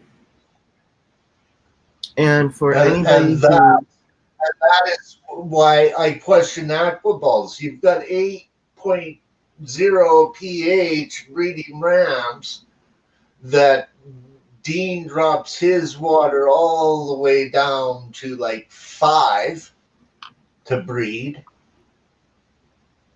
Yeah, but the thing with this is, I mean, like, It's got the same amount of TDS and what's in the water. So there is kind of your explanation as to your TDS in your water problem. It is what the actual mechanical function is doing when it's stripping minerals out of your water. Your water plant must be stripping minerals to have that low of pH. I mean, that low of TDS. What is your pH, Kevin? like 8.4. Yeah. Doesn't make any sense. by It says it's like 8.4, 8.5, but when I take it out of the tap and read the TDS, it says like 20, or actually 33. yeah, Turn it up. where it should be in Okay. the hundreds Mm-hmm. with that kind of pH. So that sort of explains it, because you're going through the same type of thing that Aquaballs is going through. They are probably running an RODI kind of system that is stripping the minerals and leaving the pH high. Now, Chewy, now, like, if I'm not mistaken, but like this pad right here is the kind of stuff that you see, like, most, well, not most, but like some shippers will cut like a small piece of this and will put it inside of the bag, right?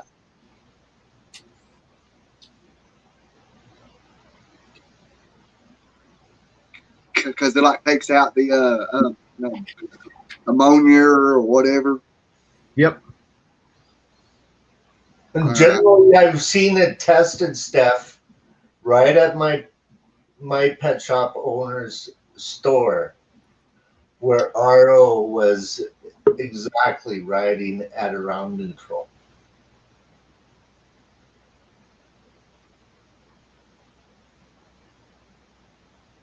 However, to lower pH, it does take tannins.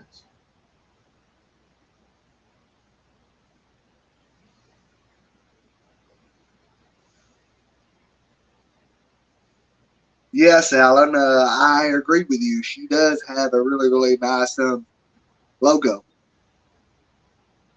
That does look nice. So, Kevin, what are you knitting today, buddy? Are you making another breeder box, or? But the idea of it is to strip the minerals and then add minerals back in and add tannins back in. The more minerals that you add back in to the RODY, the more TDS, shall we say, gets involved in it. And the more that you add tannins, the lower and more acidic your water becomes. And then you add fertilizers for your plants, et cetera, et cetera. You don't need the gold and silver and various different other types of minerals to be involved. I went through this with distilled water, where generally when you open it, like the bottle, it will drop 2 points just by opening it due to the carbon dioxide that's in your air. The gas exchange happens just very quickly. But distilled water is at 7.0. Because it's totally stripped of all minerals, again, but in a different process. What was that, Robert? I got a question. Now, on this Repashy, I've never had Repashy ever. I've never done it, whatever. Now, granted, I have watched videos of people going over, you know, like, for example, Miss Rachel, Larry. Larry, she did a video on it. Now, apparently, it's super easy to do, but my question is this: can you put too much powder in by chance, and it may like hurt your fish or whatever, as far as like when you make it, or like, does it got to be like spot on, you know, like measuring cups and all that jazz? I doubt it. I think it would be fine. I think I you never need. I've never used it either, but I think it might be harder. It might not. It might clump, and it might not work as well, or it doesn't. The consistency isn't quite there. But besides that, I don't really think it has to be in science. Hmm. Okay. Well, I With that mean, being I'm just wondering. used it. I'd like to, but I've never used it. Yeah, that's me too. I mean, I just figured I'd try it out, all because now, like, I do like to give my fish a good variety of foods, and I tried to get the more, like, I guess, higher end type foods, I guess, so to speak. But A good person to talk Rapashi with would be Ted Judy. Ed Judy. Yes. Do you know who he is? Well, I've heard of that name several times, but I don't think I've ever like seen him or watched any of his videos or anything like that. Oh, you should look up Ted Judy. He has some amazing footage of him going out in the wild and filming fish as well. Okay. His channel is Ted's Fish Room, right? Isn't Ted it Ted's Judy, Fish Room? yeah, Ted's Fish Room. So he's not kin to Judge Judy, right? With his experience, you would better listen. Him and Mike Helwig of the St. Louis Aquarium Society had a breeders' competition. They're both master breeders. They did it for Tropical Fish magazine. And Hello, Mary. I do believe that would be back in the 90s, if I remember correctly. Maybe a little bit past. But yes, Ted goes out into the wild, like in Colombia, Peru, those types of places, goes and hunts fish, like goes and looks for fish in the wild. Then he runs Ted's Fish Room.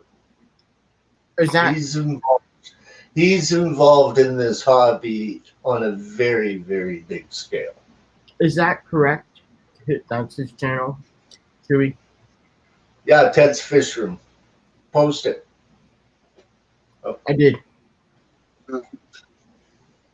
Aquarium nerd. Hello. Yeah, that is Ted's Fish Room, all right. Like even just going through his playlist will give you an idea about Ted's Fish Room. See, I think that like part of some of my problems that I have had comes from like me trying to put different species of fish in the same tank that requires a different water parameter. But Although the those only way fish to will learn- get along and stuff, but they come from two different types of water, and I think that's what's causing me a lot of things. But the only way to learn that and really understand is by trying things. Honestly, Or studying the area where your fish comes from first.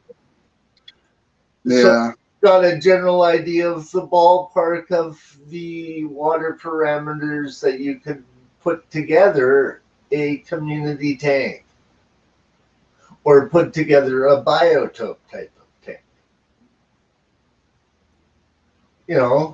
Like when it comes to hard water, barbs, rainbow fish, some of your rainbow fish, okay, some of your barbs, your live bears, and your Rift Valley cichlids could all live in one tank, water parameter wise.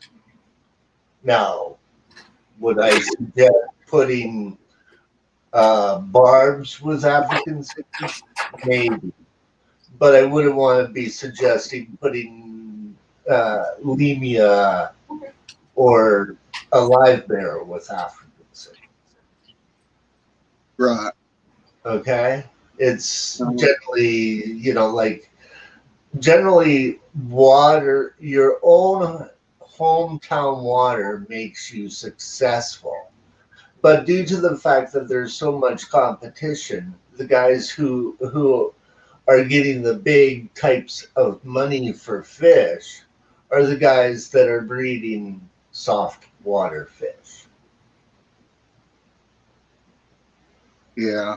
Kind of understand that? That's why your plecos, like your more sensitive plecos, sell for bigger dollars than the more common ones. Like, sure, the price of those have skyrocketed due to the fact of the demand. Well, and to be honest with you, like, I also believe that like a part of the prices too comes from like people taking advantage of it, and it's mainly because like they know that like people pay it, and then they just keep jacking up the price, which I get it, I mean, like the price does go on based on like how hard it is to breed the fish, whatever, but also part of it makes me think that like that people are really trying to like be too greedy too as well. But I'm just saying that's just my opinion though, I mean, some of this has got to do with availability. Well, yeah, I mean, Okay, let's take for an example the plecos of the Xingu River. Okay, let's go with the zebra pleco. Okay, there are no more of that fish technically in the wild. Their ecosystem changed that greatly, and if there are, like, life adapts maybe. mm-hmm. Like, you go from a fast moving creek kind of river, okay, like, it's not like as wide as the Amazon, but it's a fast moving river that had lots of big falls in it, right? Because it was the highest elevated river in South America. So of course mankind's going to come along and build a dam without thinking what kind of creatures are going to suffer. Right? Yeah. Like, it's not only the fish that get affected, but it's also the mammals. It's also, lizards, amphibians. They all get affected by that dam. Okay? So extinction occurs. Hey, Chewy? By habitat destruction. Hey, Chewy? Yeah. Chewy? Can Yes. I ask, do you know how difficult it is to ship Is it difficult to ship CPDs? Not Oh, really. Oh boy. Not really. They're actually a pretty active fish. Like, they're not like killifish where the adult spine of a Tanganyikan killifish would be affected. Well, because I'm Certain asking, don't like to be in a bag, okay? Certain fish don't like to be in a bag for a long period of time. and is that Especially as they fish? get old. Or is that, like, if I want to get CPDs and they're in shipping for 3 days or 3 or 4 days, is that all that big a deal? Do you know how long it takes a flight to come out of South America to be shipped through all the destination points? That's why I'm Kevin. asking about CPDs, because It takes around 4 days for flights sometimes, just to get to. that's why I'm asking, because I'm trying to get CPDs from George, and he says that he can't ship CPDs. Kevin, listen. If you What? want some CPDs, contact Roxanne at I did. Fox I did. Fishes. I did talk to her. And She says she doesn't have any right now, and I think they're $10 a piece. The price is high on those. What? Extremely high. That's a very high price. That is, again, it's a demand thing. That's why that's why I'm trying to get them from George, but George said that they are he can't ship them. well, wait a minute. Okay, listen. Before we get to a rabbit hole and whatnot, let's try not to say names, you know. Well, okay, so Just to keep from I getting, understand the resource, but the generally, only reason I'm saying I wasn't gonna say anything, but the reason I said George was because he had said it on a stream that he can't ship. He can't ship CPDs, and so well, no, wait a minute. No, he said that he was advised from someone who Yes, he that trusts their judgment he should that not apparently CPDs unless you they have a don't lot. ship them. Now, Unless you granted, have a lot in it. he is just stating he is just thinking of the fish. You know what I mean? I understand, and I'm wondering if, in fact, they don't ship well. Right. Okay. That's my question, because I'm trying to find a good source for CPDs, and I can't get. I have to have my uncle get them from LA if I want them from George, and if I want them from Roxanne, I have to get them shipped to me, and I think they're like $10 a piece. So that's the only reason I'm asking where I can get some. Right. Well, generally, my thoughts on it are I have not heard any real data on a lot of people that ship those fish, but generally, I don't think that it would be any worse than a cardinal tetra. Thank you. Okay, it's not like the fish has got an issue, like a real issue with being shipped. Older fish are harder to ship than younger fish. He had just said that he had to ship like 20. He heard that he has to ship like 20 or 30 in order to. And I. Oh, okay. Well, I know the reason now. Because they are a schooling fish and they do better in bigger numbers. Apparently. No. It's not worth his time to put together a box. No, that's not what he said. He was just concerned for the fish Exactly. and stated that like someone that like Yes. explained to him that they ship better in bigger numbers, And so I was just wondering if that was in fact that is true. Okay. Schooling fish like your cardinals, like your Danios.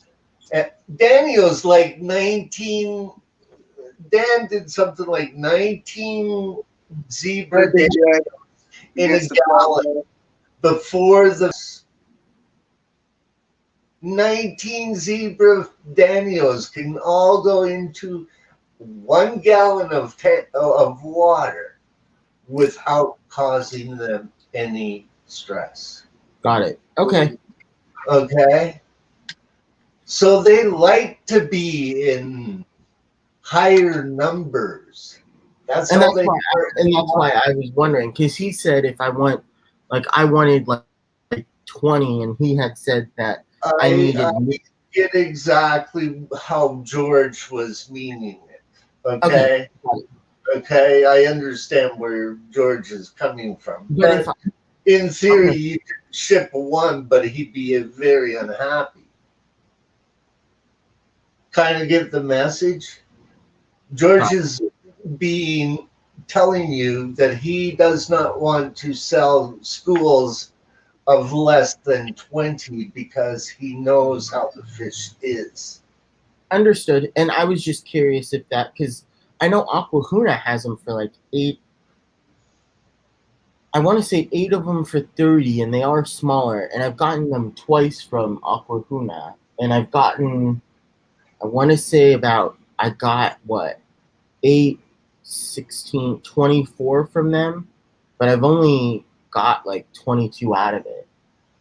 Or no, not 22. But at the same time, Aquafina is also a big wholesaler type place, and they can sell their stuff a lot cheaper than exactly. Yeah, and the quality might not be as high. I was just wondering about. I agreed. I was just more wondering about shipping. Now, in the case of what I was talking about, I would not be buying big pairs of discus, and all the discus guys are going to hate me for that. All right, Stephanie, have a good day. I'd be looking at small, younger pairs if I was into looking for discus breeding pairs. Also, it is a known fact that the killifish out of Lake Tanganyika is very hard to ship, and it's caused, one of the issues has got to do with that fish's spine having to be always moving. Got it. I was just curious. So they're not difficult to ship. It's due to the fact numbers should be shipped out, not just one. And that's why I was asking. So, like, he probably. I think he doesn't. I think he just does. I can see it. I don't think he has the numbers to ship a ton out, and that's what you need. And so that's why. I was just wondering if that was the reason. I didn't know CPDs couldn't be shipped smaller, so that's the only reason I was asking. No, it's sort of like zebra Daniels. They want to have fun in large groups of water, in large groups with small amount of water. They feel safer that way. Have you ever thought about the zebra Daniel and where it comes from and what it does? That fish does not get the respect that it deserves. Do you know that? Yeah. If you look at it, it is the one organism that tests are done with on all medications. It is used in the human health investigations. Okay? Its genome is the only one that science has properly, really gone through the full DNA scale enough, and it is taught in universities. The resources on zebra Daniels are incredible, okay, in that factor. Now, where do they come from? Do you know where they come from?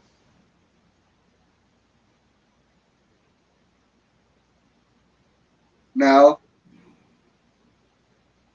Do you, Kevin?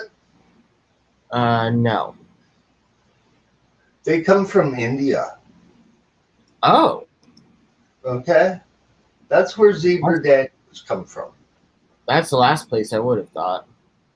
Now, do you actually know that they look like a miniature dwarf cichlid in color pattern. Do Wait, you the know that? Silver Daniel? Yes. Yes. Yes. I have seen this on YouTube.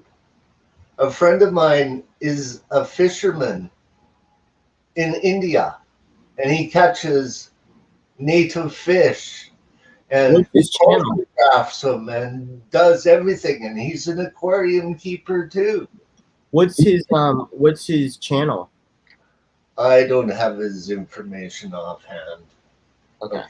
It's something aqua. All you got to do is look up snakeheads, dwarf snakeheads, and you'll run across his channel. Okay. He's one of my resources in my studies of China because I want to know what fish live with it and what kind of plants are around. You know that India is the best country to build a complete biotope around because there's snails from India that are in the hobby. There are plants from India that are in the hobby. And there are fish. Ask Sean about trying to get snails out of Lake Tanganyika. Ask about the order number. It was 20 cases for a friend of mine to bring them in. And he tore a strip off of Sean, which I'm still mad about. Sean, Hey, yes. But that just gives you an idea of the order numbers that you have to have of a certain species out of Lake Tanganyika. Wow. Yeah. 20 boxes worth to get fish, wild fish, and that kind of stuff out of Lake Tanganyika. That is How many That's fish not- bags are in a bag usually? Box usually. Do you know your big styrofoam boxes, Yes. like picnic cooler? That size. 20 of them, minimum. But how many fish fit in one of those bags or boxes? Quite a few. That's okay. And we're talking snails here. Could you Oh, just nails. having to order 20 boxes of snails just to get yours? Sean was prepared to order one box. Huh. That gives you an idea of why some of these kinds of things are not in the hobby. Is because of supply and demand. Okay? Do you know the snail that I'm talking about? Yes. Yeah. The snail that shell dwellers come in. So nobody in the hobby has got those snails, but everybody wants to breed shell dwellers. What kind of sense is that? Wouldn't you like to have the snail that actually helps that fish breed? Well, I mean, I don't know. I mean, I cannot input on that because I don't know anything about that fish or nothing. So, Well, there's several shell dwellers and they're all popular in the hobby. All very popular. yeah. Right? Like it's also, like the synodontis that involves a cichlid in the breeding. It's not using the actual, a lot of the breeders don't use the actual species that are involved from that lake to breed it either. No, because of a lot of the fish farms that actually breeds them or whatever, Yeah. they use the method of doing it themselves by like by like hitting the females. Yeah, well, hormones are used in breeding fish and all sorts of things. But the thing that I like about this hobby has always been the fact of nature in one's aquarium in one's house. Yeah.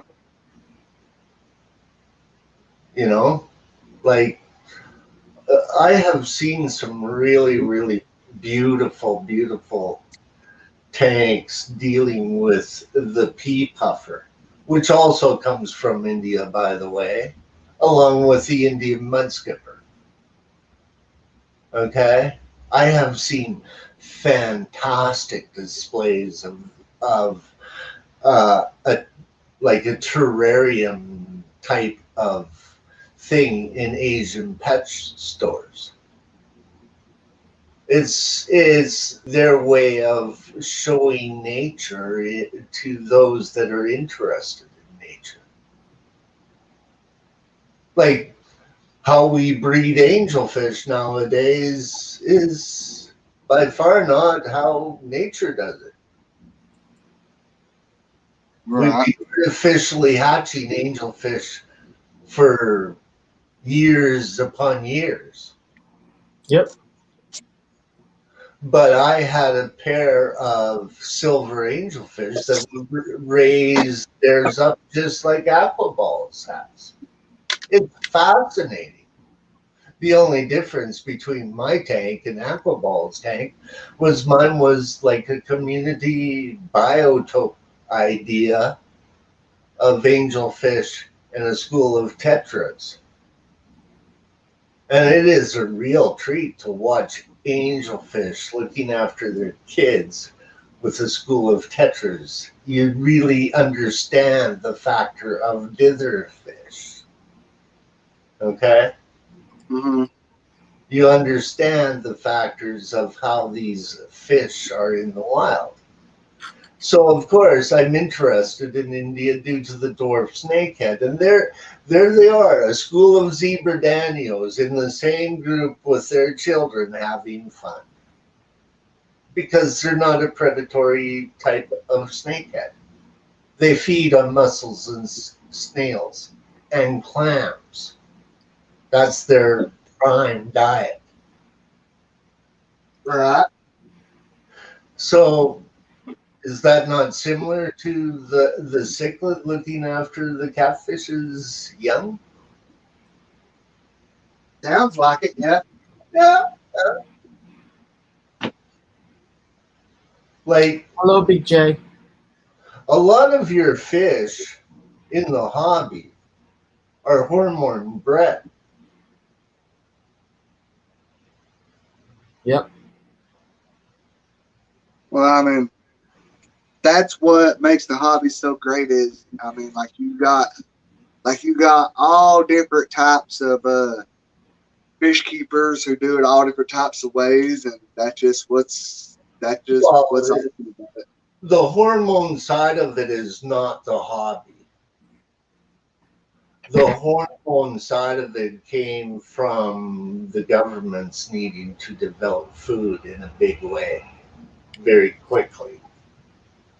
Hormones were first started in aquaculture by fish farms to stock fishing fish. Do you get the idea? It was not due to the fact of the aquarius not trying to breed things like red-tailed black sharks, which is like a hormone species. They're basically extinct in the wild. Right. Okay? You know, like when you think about it, there are certain groups of fish that are not really in the hobby due to the numbers that they breed into. Look at your killifish. Look at how tough it is to get killifish. Right. The farms cannot produce them in high enough numbers, so it's not worth their time. So again, it comes down to supply and demand. I always thought it was because they don't ship well. No, only one species does not ship well. You know how they ship killifish in the American Killifish Association? No, how? Do you want to ask Dan's Fish that question? I'll give you the answer. They usually ship by eggs. You hatch your own. You raise your own. I don't see very many. Whenever I look, I can't find a place to get killifish eggs. That's because they're not bred in commercially. You're limited to the amount of strains in killifish or species in killifish or wild captured stock like what Dan just got. He got some rather young killifish out of Nigeria. Ah.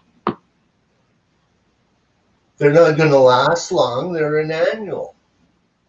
Hey, Muppet.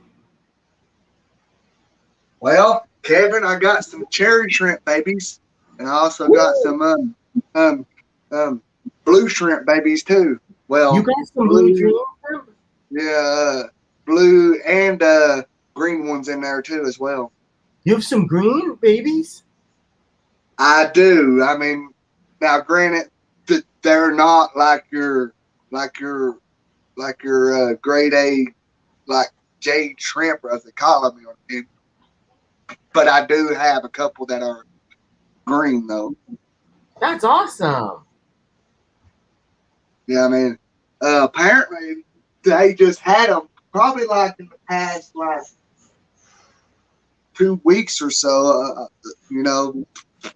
But I can tell that the colors are going to be real nice on them because with the babies already have a nice dark color to them. So Nice. Well, you got good for you. You got good stock of those particular types of shrimp. Some shrimp hard water and some shrimp like soft water. Yeah, I mean, see, like, where did you get your shrimp from? Well, see, like, I've got some from Priscilla, and I also got some from Roll. Yeah. Well, there's big guys out there like LRB and Trade Shrimp and Aquatics, and That's where I got my shrimp from. LRB. I've forgotten the other person that sells them. Sorry for forgetting, but there are some very, very specific things to know about shrimp. Yeah, you know. Okay. But I like to buy from people who that I can like contact easily, you know, without having to like not hear back from them or anything. Are you a friend of Detroit Shrimp and Aquatics? Oh yeah, he has some nice stuff too. Exactly. That's the kind of thing that I'm going on here. Hey, Muppet. We have a very knowledgeable person in our group that is actually developing his own shrimp. Do you know who I'm talking about? His particular line of shrimp. Geez, I think I know who you're talking about, but I'm blanking Yes, on I think you might know who it was. Mention his name, Dan Slee. That's right.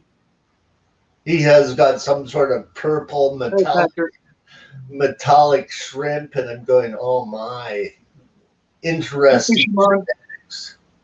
Okay. He doesn't live very far from me. I know. And he is very involved with Shrimp and Aquatics. He's very involved with that guy. He's a mod as well on that group. You know. So when you have shrimp questions, who do you go to? Dan. Look at the Yeah, I should Dan talk is- to Dan more. Dan is the man, as far as I am concerned. But of course, I know another man in the shrimp industry as well. He's probably like half an hour, 45 minutes away. Although Be- I don't think I don't see him a ton lately. Well, he only hangs out in Detroit Shrimp and Aquatics streams lately. He's been very busy. Like whenever I run into him, I go, "Hey, Dan, how's it going?" Dan and I have been friends for years, Okay, Ricky, you have a good one, buddy. right? He knows I studied guppy genetics, and I know that he studies shrimp, and that falls into other crustaceans as well. So I asked Dan, "What are these about?" Big You know. J, how you been, buddy? I ain't seen you in a while. But do you know? But do you know who else is involved in shrimp in a big way? Who? Oh, he used to be a bass player for a rock band. Or Yeah, his name is well. I can't. Chris Luke Hope or whatever his name is. yes, Chris Luke Hope. I know Chris personally. Wait a minute.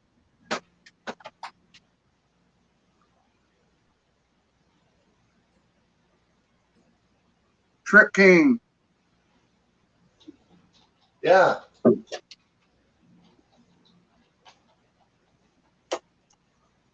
Yes, like I love those Shrimp King tanks that they got. But man, I mean, see, like all the places that I can drive to doesn't sell them, and the places that I have found them, they're like $200 something a tank. Yeah. Golly, I mean, but they're super nice tanks though. Yeah, of course. I mean, I Germany. love the setups. They're made in Germany. Kevin, can you make sure that is posted in regular chat, please? What, Shrimp King? Yes.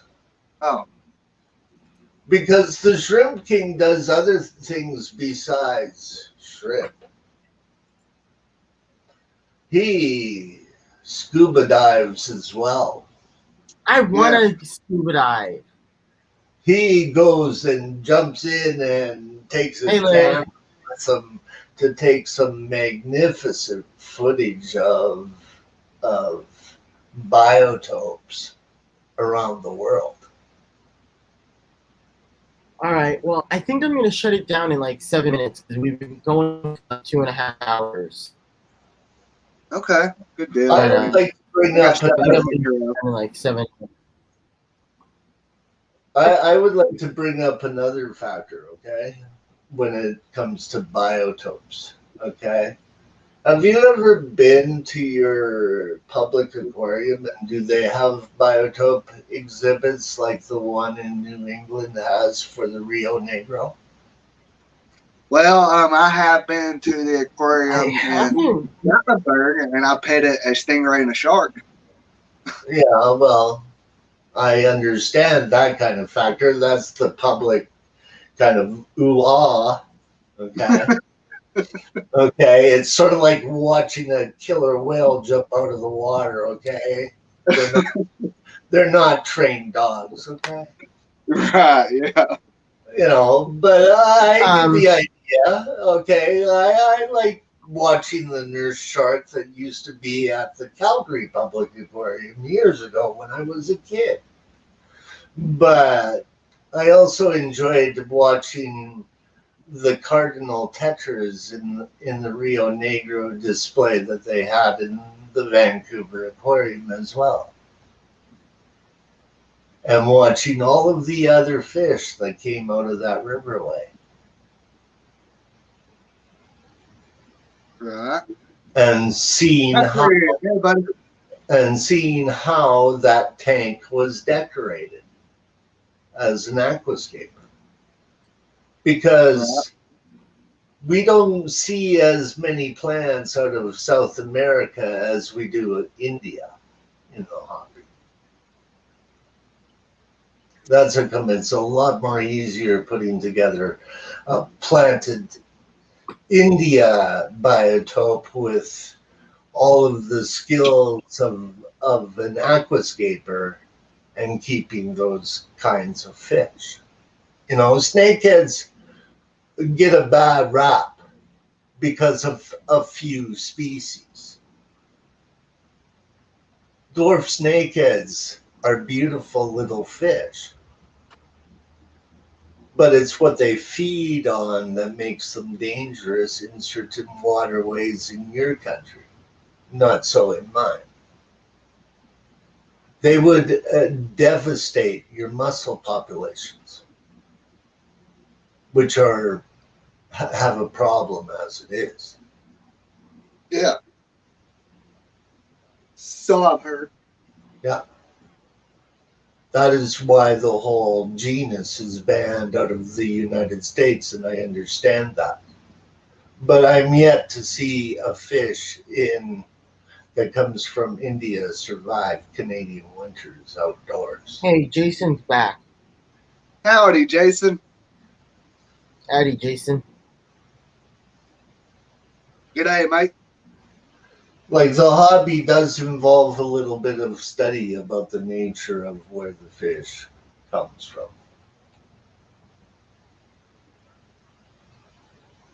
Yeah. And that is part of the problems with the plecos. Like, you have to be prepared with reverse osmosis units, lowering your pH, lowering your TDS, that type of thing, for them to be successful. You know, but like, why can't they make really nice fish that you just put in your water? It doesn't matter what you do, it just lives forever. I mean, come on. Get a tilapia. It can live with anything. There's two fish used by the government of the United States. Do you know what two fish are used? What? One is the elephant nose fish, and it's tested for various different things so that water can be used and consumed. The tilapia is used as a fish on the outside of it through the sewerage systems. If a tilapia can survive it, they let the water go. Does that make sense to you? Yeah, I mean, you know, I mean, like, I would be lying if I said that it made 100% sense. But yes, I mean, yes, like. Well, let me explain how the Nile tilapia lives, and you'll get it right away. It hangs out with hippopotamus. What does? The Nile tilapia. Oh, okay, that makes sense. Okay, why it hangs out with hippopotamus? Do you want to know why? Why? I'm assuming it is Bodyguard? It is a bodyguard against crocodiles. Ah, but I'm surprised hippos don't do anything to them. Hippos are not a fish eater. They're an aquatic plant eater. Oh. But they also got a serious anger problem too as well. I mean, yeah. Apparently they're just boring they're just boring like mad. I mean, they're just so you being a tilapia would go, hey, this is my friend. I'm hanging out with him. but I've got to put up with his shit. Have you ever seen hippo dung or smelt it? Not, nor do I want to. Not the last time I checked, no. I have. We have a hippo tilapia exhibit at the Calgary Zoo. Hey, Terry. Hey, how's it going, guys? Hey, Robert. Yes. I'm telling you right now, there are fish that are used to your water. Yes. The problem is people generally don't like the fish that's perfect for their water. Exactly. For whatever reason, people with hard water want soft water fish, Exactly. and people with soft water want hard water fish. Exactly. But Yeah. I guarantee you there is some fish out there that are perfectly happy in your water parameters. Yeah, It's just a matter of, do you want to keep them or not? And do you want to breed them or not? Well, yeah, I mean, speaking of that, I mean, I've got some in all my tanks that seem to be pretty happy. But I mean,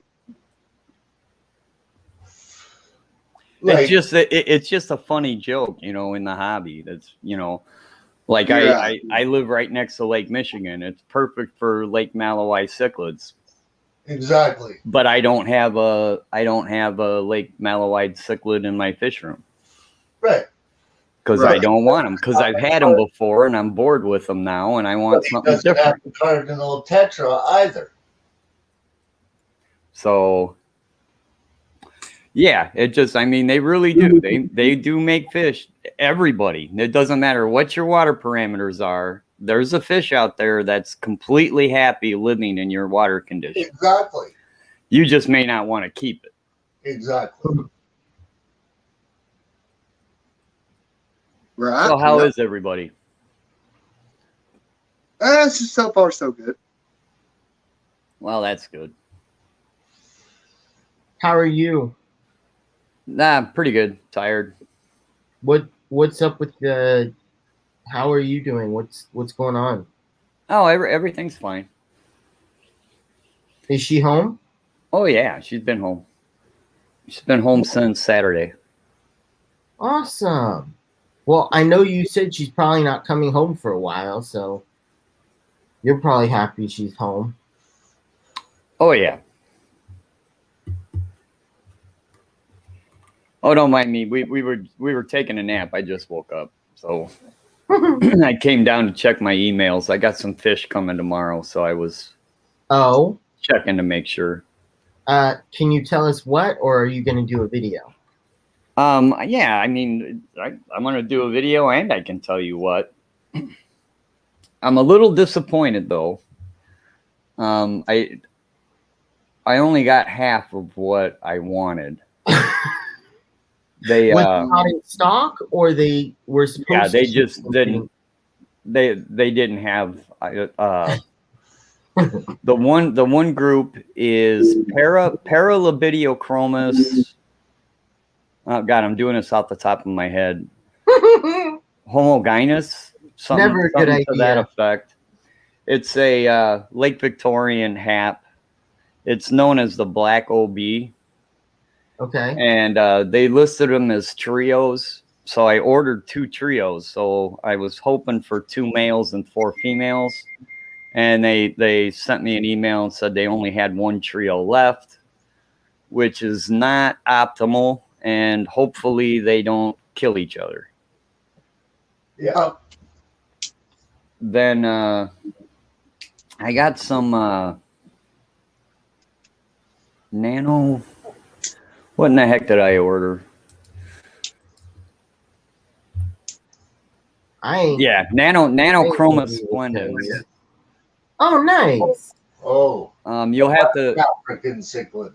Yeah, it's from the Congo. Yeah. And I also got some a weird type of jewel cichlid that's also from the Congo. It's not the common jewel cichlid. It's a different one. Nice, Ames. So I wanted 6 of those Nanochromis splendens. I wanted 6, and they said they only had 3. So I'm getting the bottom of the barrel, the last 3 fish they got in the tank. So hopefully they come out nice. Hopefully, at least you get a pair and not 3 of one sex. I'll keep my eye open and see if I can get some more to add to the school. And again, I hope they don't all just kill each other. It makes it really hard when you buy online because shipping is so expensive for fish, which I understand. But then it's like I can't buy all of the fish I want at once because they're never in stock at the same time. Well, It's plus like- you got box fees. You know, they're shipping. Okay, where I ordered from, it's $40 overnight. Well, that's for one box. So if you order more, you know, then you start getting into a second box. Now they're going to charge you that shipping fee again. Well, yeah, and that's Yeah, why because you can only try fit so it. much in a box. But that's why you buy as whatever you want at once because you want to fill up the box. But it's like they never have what you want in stock all at one time, Yeah. and that's my issue. Well, it was my fault that this particular company puts out a list of stuff that's new this week, and I didn't jump on it right away. I kind of hem and hawed and wasn't sure if I really wanted to get back into cichlids or not. And Okay, do you mind me asking where you got them from? the Wet Spot, Oh, nice. very reputable company. Kevin, so that people know what he's talking about, Primetime Aquatics did a video on Nanochromis splendens. I'm sure Terry knows. Yeah, I seen it. Yeah, knows him as well as I do. Yeah, he's from my area. Yeah. I see him at the shows occasionally. Yes. He's I just said that the he's US a good friend of Kenny Schultz, who used to be the president of the Chicago Cichlid Association. The Nanochromis splendens is a really neat fish. Yes. So can you show that link, Kevin? So that people get an idea. I actually have to do work. Hold on a minute. I got you covered, Kev. Are you a mod? You were. There. No. Put that up, Kev. Make that a big screen. Oh, even better. Big screen. Still have to do work. Gosh darn it. There. That's Nanochromis splendens. Those are Alright. awesome. Are you gonna try and breed them? I'd like to, but we'll see. I'd like to have more than just 3. Are you familiar with Taeniatus? Yes, the Wet Spot actually has them, and I almost ordered them. Oh, they're a beautiful species. They're actually a little bit cheaper than splendens, but Yeah. I wanted the splendens just because, mainly because I hope to have them turn out like that. I mean, that's just an incredible looking fish.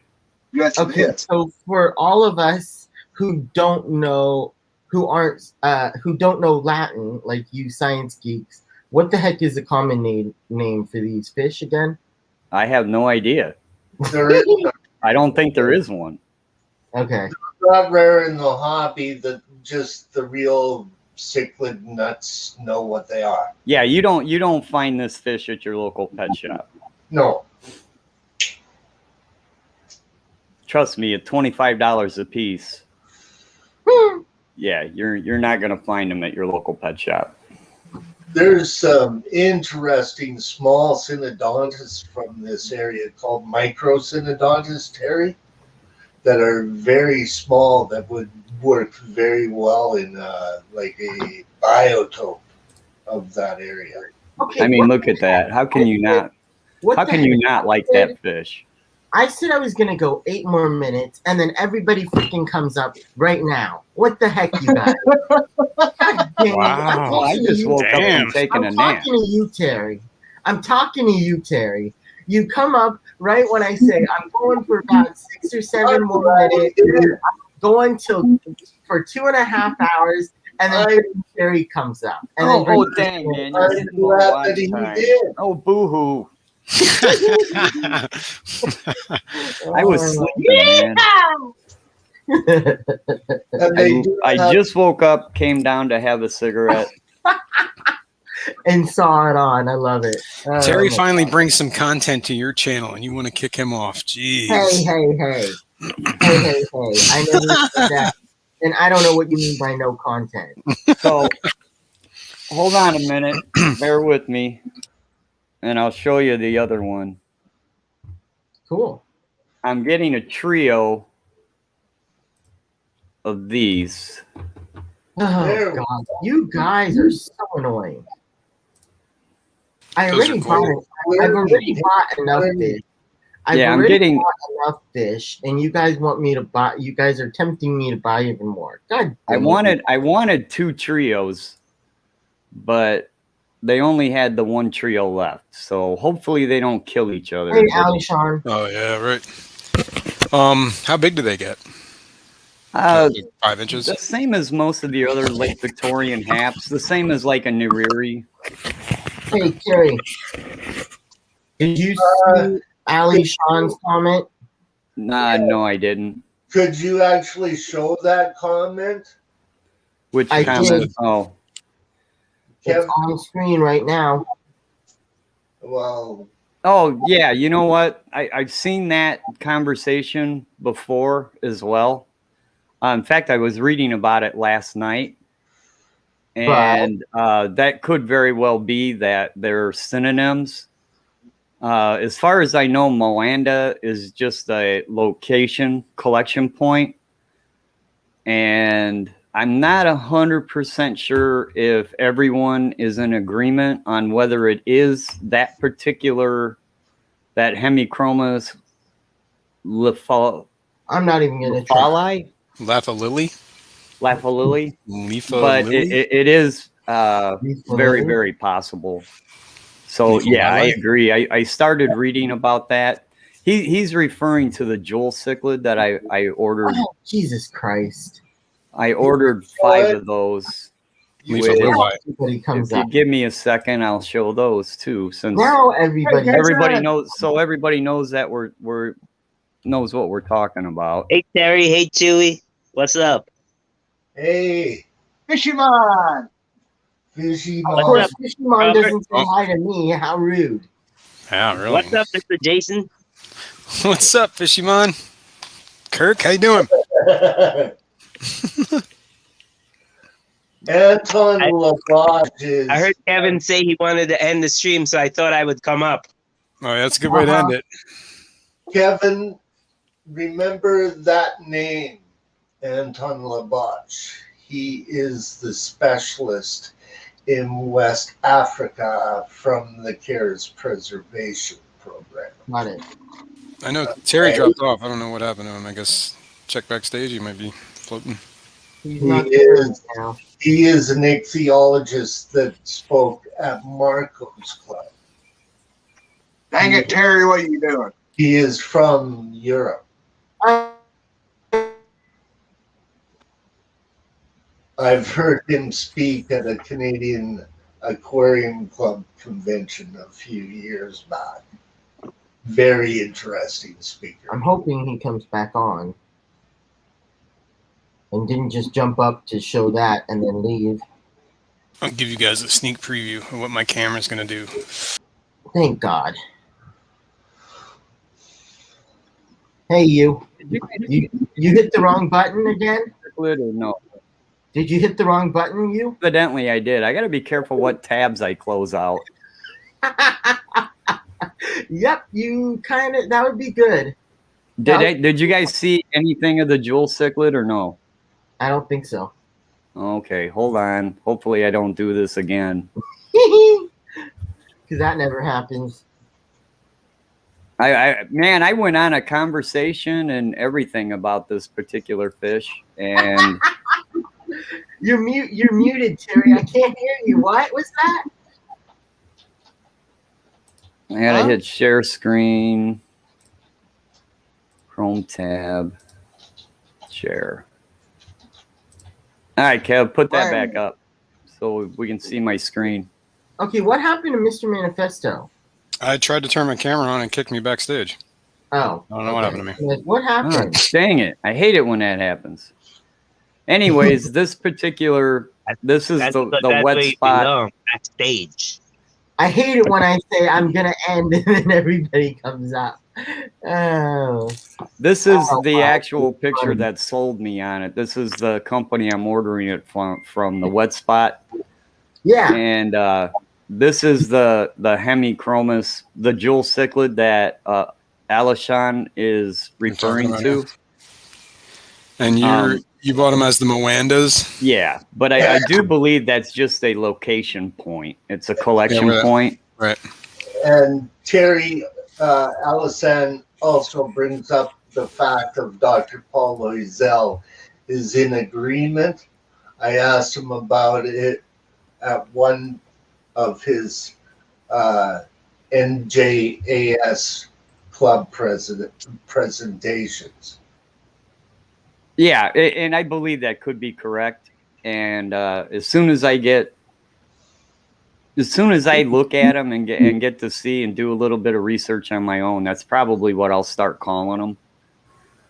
But yeah, what, the Leaf of Little Eyes? Yeah. But Terry, of course, has to research it first, which I love. That's smart, man. That's knowing what you're talking about before you start talking about it. And I'm not. The beauty of this particular jeweled cichlid is it's way more mild mannered than the standard jewel cichlid. Anybody that's kept a jewel cichlid knows that they're fairly rambunctious. These guys are pretty chill. They're kind of laid back. So that's awesome, though. So your fish room's coming together? Well, not much has changed. I'm just adding fish to it. Adding fish to the fish room. So anyways, that's what I got coming tomorrow. Sweet. Yeah, Moanda is a collection location, yeah. That's what Alishan just said. Alishan. So I actually ordered them just as hemichromis species.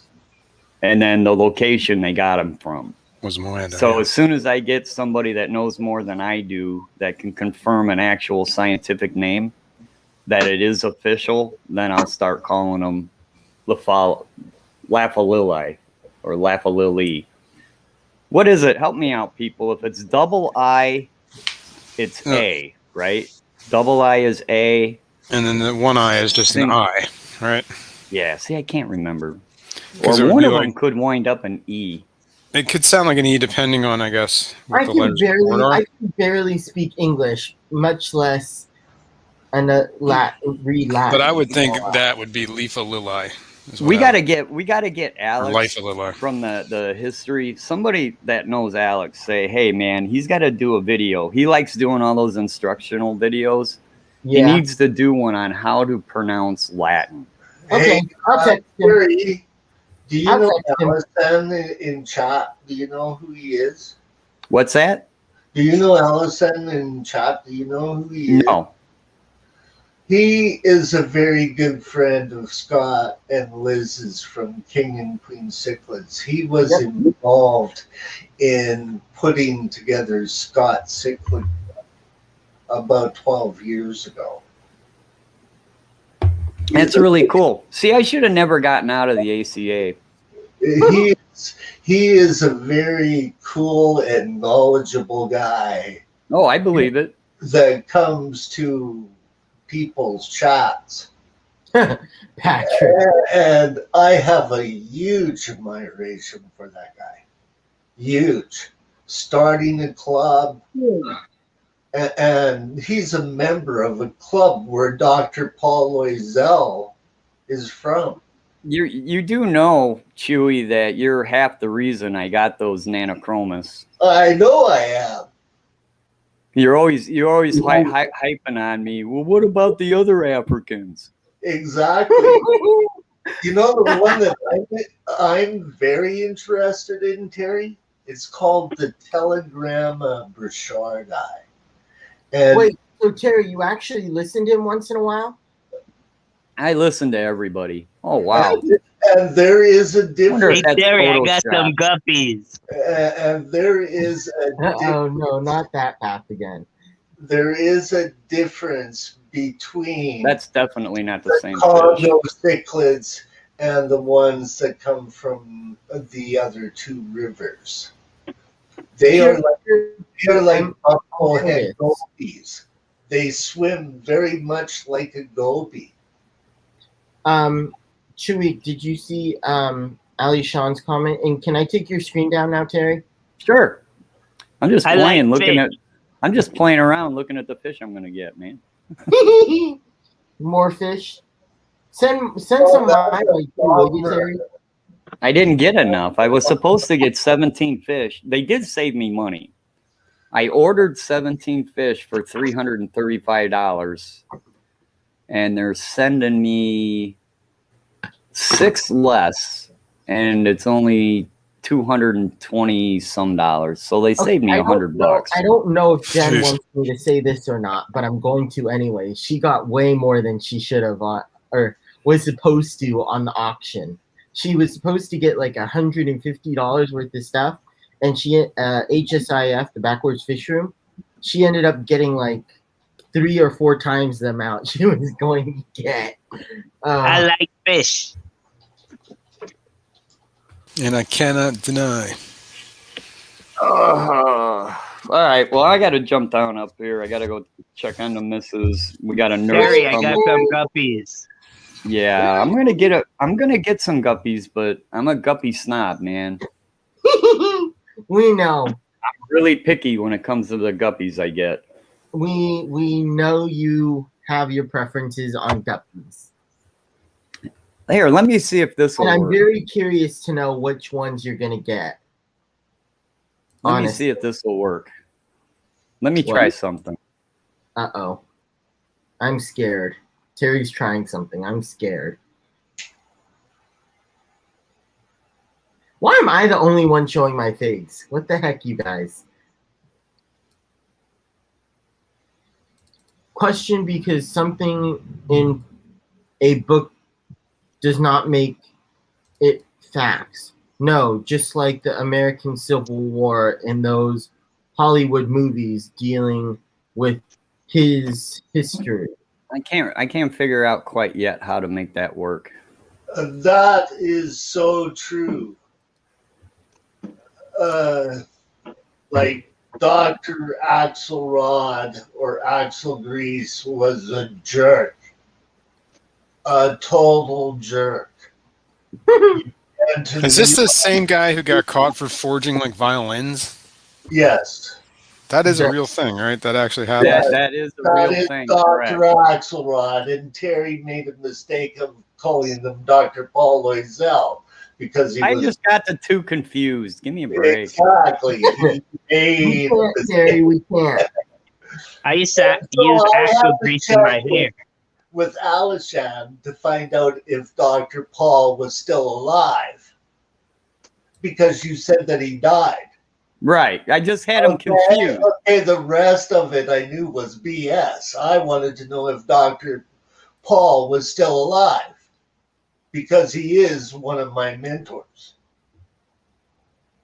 And Alishan knows him. Kevin, are you crocheting again? Haven't stopped. Yes, yes. Come on. Don't mind me. I'm trying Well, something new.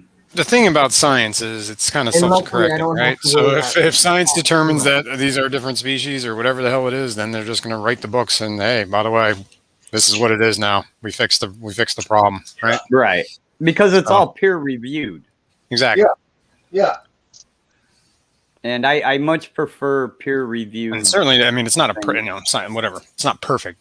People obviously we learn new things all the time, right? So Well, we can I adapt. find it- that's why Addendum. I find it interesting that, like, for doctors, when they write about something and they publish something, they can't revise it, and they can't write on the topic again. Kevin, pull me up on the big screen. not I want to allowed. show up my guppies. Where in the heck? I looked at it last night now. Doggone it. Okay, why the heck can't I see people's names on here? I can only see. Because you have that people's comment. names.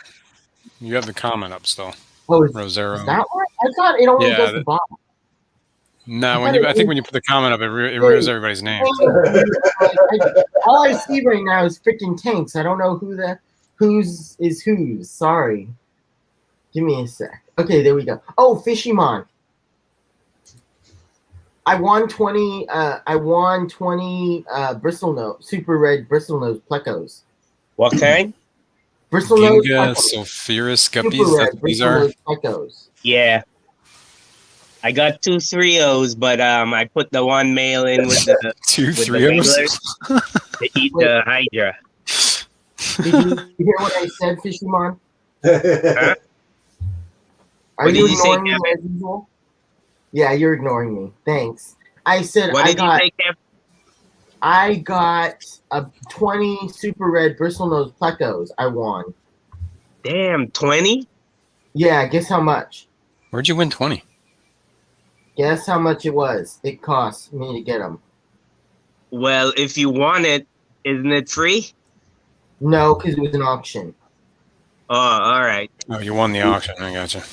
Let me $10. No, more than that. They're 3/4 to an inch. What are you gonna do with 20 bristlenose and plecos? You only have like 9 tanks. Hey, Kev, can you bring up that picture before I got to jump off of here real quick? So can you just bring this up? Oh my God, Terry, you're so demanding. How These dare are you. the last. These are the last of the guppies that I had. Ooh. This is my That's fourth. pretty. This is from the 4th generation. Way to take my glory away, Terry. Yeah, really, man. Stole your thunder. These were my Maltese. They're multicolored Makes the guppies grass. Look like nothing. Okay, Terry, I need to talk to you later about guppies because I need some help.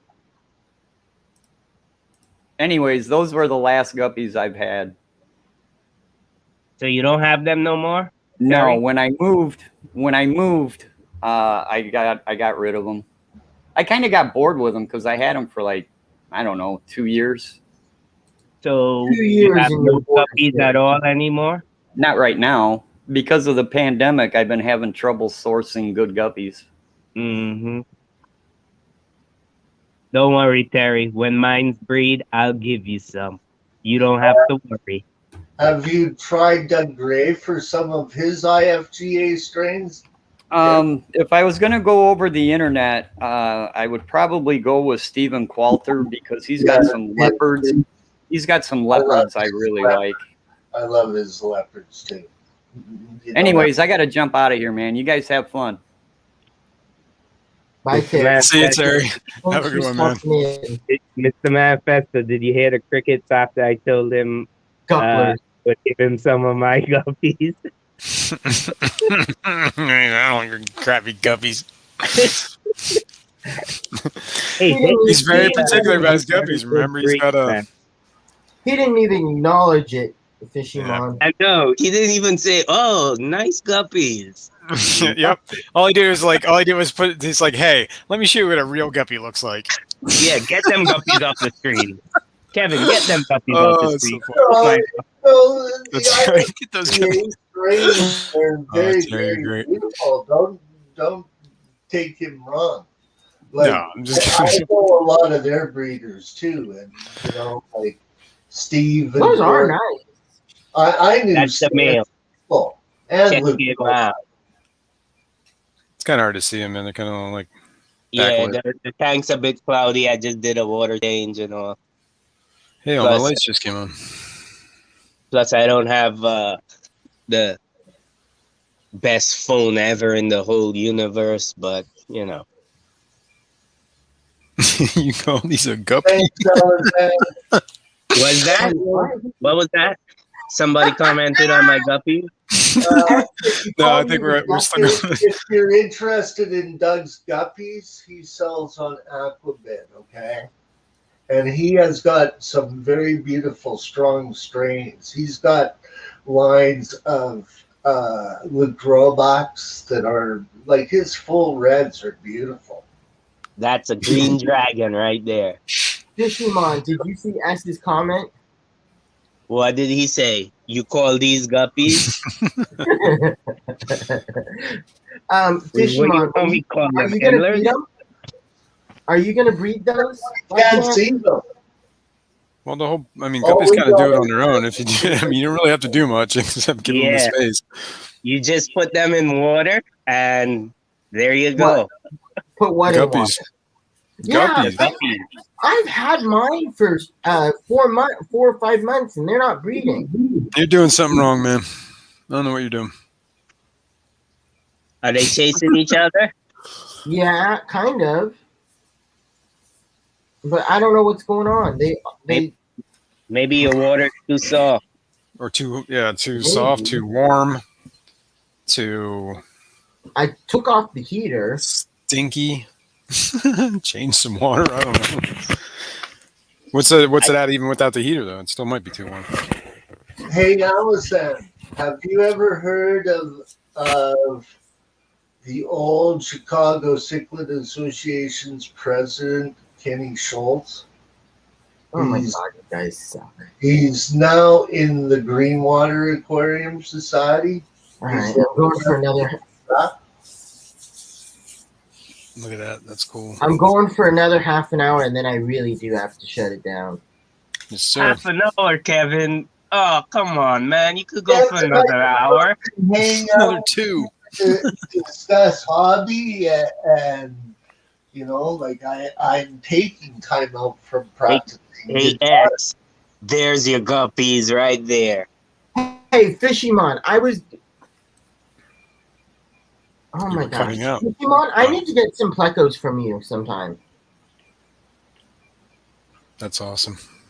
Is that the one on the right is the leopard frog and the one in the front is the 333? Yep, you got it right. Sweet. Fishymon, did you hear me? I don't have any for sale or nothing, Kevin. I know not- you don't.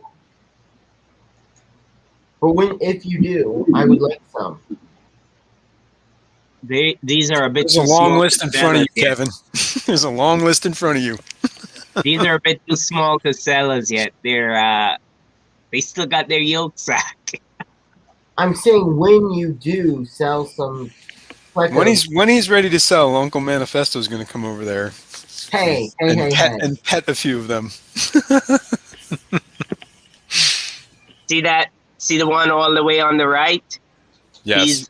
He's on eggs right now. Is he? All right. There's 3 caves. What Is is it in the this 3rd little cave? Yeah, he's in the 3rd cave on the Oh, on I the see. right. Okay. I see him. Where are moving. you? Yeah, using- you see his where- fin coming out there now? Yep. What caves You are come you using, Fishymon? These are 2 types of caves. One from pleco.com and one from plecocave.com. Nice. Got it. Very nice. They So do come you do out anything to your of- water? You running just like whatever? Just you're not softening it or do anything? You just I've run it hot. got a ton of stuff. I've Leaf got litter. wood. I've got a bunch of leaves. I put leaves in all the time. Okay. Top Yeah, that's cool. Yeah, And how often do you change water on that tank?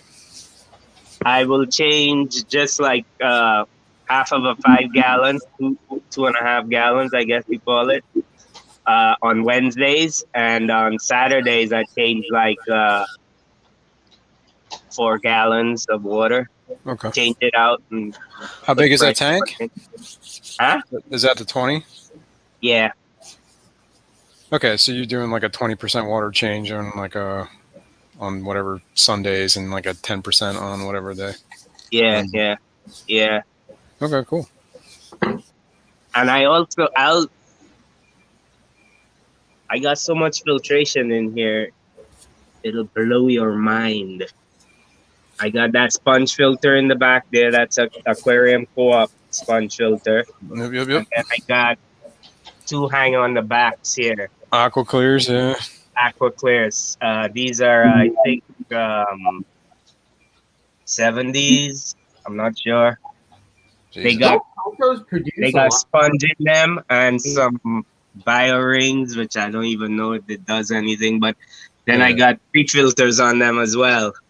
Right. So every time I change the water, I'll rinse out the pre-filters in I'm assuming tank water. also Aquarium Co-op sponge pre-filters. No. Oh. They're from I forget the company, API or something like that. But they specialize in all kinds of pre-filters and stuff, because I get the connections that attaches it to the to move it away from the glass. Yeah. You see, it actually attaches it to the intake tube of the Aqua Clears. They make those. This company makes those. The elbows those and whatever. attachments that actually are made for Aqua Clear, and they also fit on a few different kinds of hang on the back, which I have them as hang on the front. Just because it's easier for me to. Yeah, I mean you're doing a project here. This isn't a show tank. I'm not doing it to be. Oh, this is my beautiful tank. Right. Although to me it's beautiful. Yeah, it's cool. I dig it. You know, I don't keep substrate in this tank because it's easier to clean. You know, it's. Yeah. Right. But it's growing the moss like crazy, and some other things I just got looking around. Oh yeah, if you haven't heard, Big Tank is is getting, I think, evicted, and so the GoFundMe is pinned with the StreamYard link. So if people wouldn't mind going and helping out, that would be really appreciated. I saw you put the link for that. I was wondering what it was for. Big Tank Hank is, I think he's getting evicted. So, or foreclosed. They're foreclosing on it. The bank is foreclosing on his house. So, there's a GoFundMe. If you can help out, that would be great. I'm thinking about, hopefully next time, or maybe the time after, I need to figure out how I want to do it. But I want to do a 200 sub giveaway if I get a few more. I just hit 200, so. You see how the male goes all the way into the cave after he'll come out, fan some fresh water in, and then he'll go back right by the eggs again. That's cool. Love those fishy. And they take what, like a week to hatch? Yeah. Because you see that guy TM Aquatics? I seen somebody drop a link for him in your chat, Kevin. Yeah. I got some of my leopard frog plecos from him. Big I messaged him and asked him how long do the L333 eggs normally take to hatch, and he says about 6 days. Hello, which is longer than the common bristlenose hatches in like 3 days or so. Yeah, various different species. Like generally, Hypernestrus species is 7 days, and they come out after 14 days. Yeah, you can't see the eggs. Because my zebras were like that. They were on a schedule of 7 days. And generally, that's what they say about the whole group. Is it averages 7 days. You know, I had a pair of bristlenose that laid eggs in a piece of driftwood once. Just like a little crevice in the driftwood, which was deep enough for them to get into, and they laid eggs in there, and I didn't even know there was eggs in there. So bristlenose don't even technically need a cave. Right. Did they survive the eggs? Yeah, but until they started coming out, wiggling out, and then all the other fish in the tank ate them. We're like, like snacks. Because I had tiger barbs in there, and I had a blue Carpintus cichlid, which I gave to Swampy. They were all popping them off the glass like Skittles. As soon as they would see one on the glass, they would be like, doop, and it would be gone. Yeah, the babies? Yeah, the tiger barbs love them. Yeah. Well, I guess that's how you keep them down. But then when I realized they were spawning, I started taking the eggs from them and hatching them in a net in a fry box. That's how come a lot of guys that would breed plecos in the community tank would have it highly planted. Yeah, so that when the fry come out, they don't get predated on or whatever you call it. Exactly.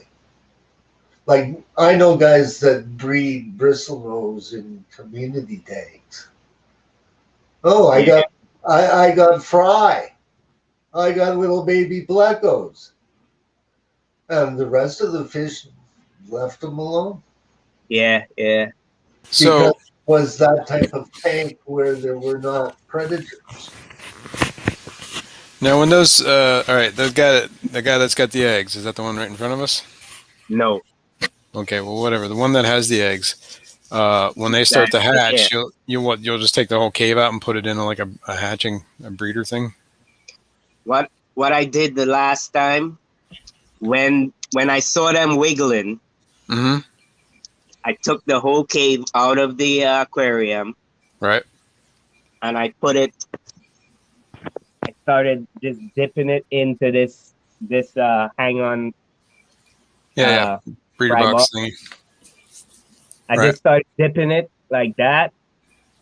And the fry just came out one by one until eventually the male came out too. And I caught him out and put him back in the tank.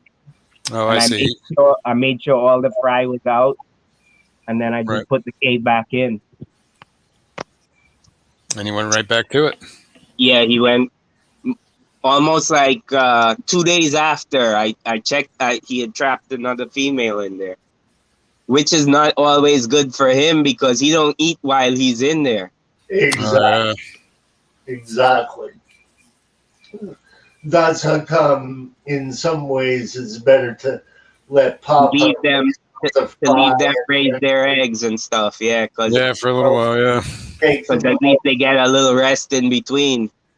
And then take the fry out as soon as they leave the cave. Yeah. That would be a better timing schedule for everyone. You gonna try that? Well, if the fry come out into this tank, it's gonna be hard for me to catch them. But I don't think any of these tetras are big enough to really, hunt them and stuff and eat them. So I might just this clutch I might just let him completely raise them. What are the tetras in there? Andre, I said like 20-30 minutes ago that I was shutting it down at 2.5 hours, and then they but came I out. do have a few candy cane tetras too, and some The some candy zebra canes make Daniels. suspicious because they're a little bit bigger. Yeah, I'd be worried about those candy canes too. Actually, I was just thinking about Yeah, that. the candy canes are a bit big, but I feed them well. I feed them brine shrimp and Yeah, you're gonna feed them even better. You're gonna feed them zebra, whatever, king tiger pleco babies. I don't know. They kind of big for in a I'm just Texas. kidding, man. I'm just Hey, kidding. Chewy, did you see Patrick's comment? Yes. Give it a try. I mean, what's the worst that's gonna happen? Is you're gonna lose some Yeah. fry. What's the worst gonna happen? I have some happy tetras. You know what I mean? Yeah, exactly. Right.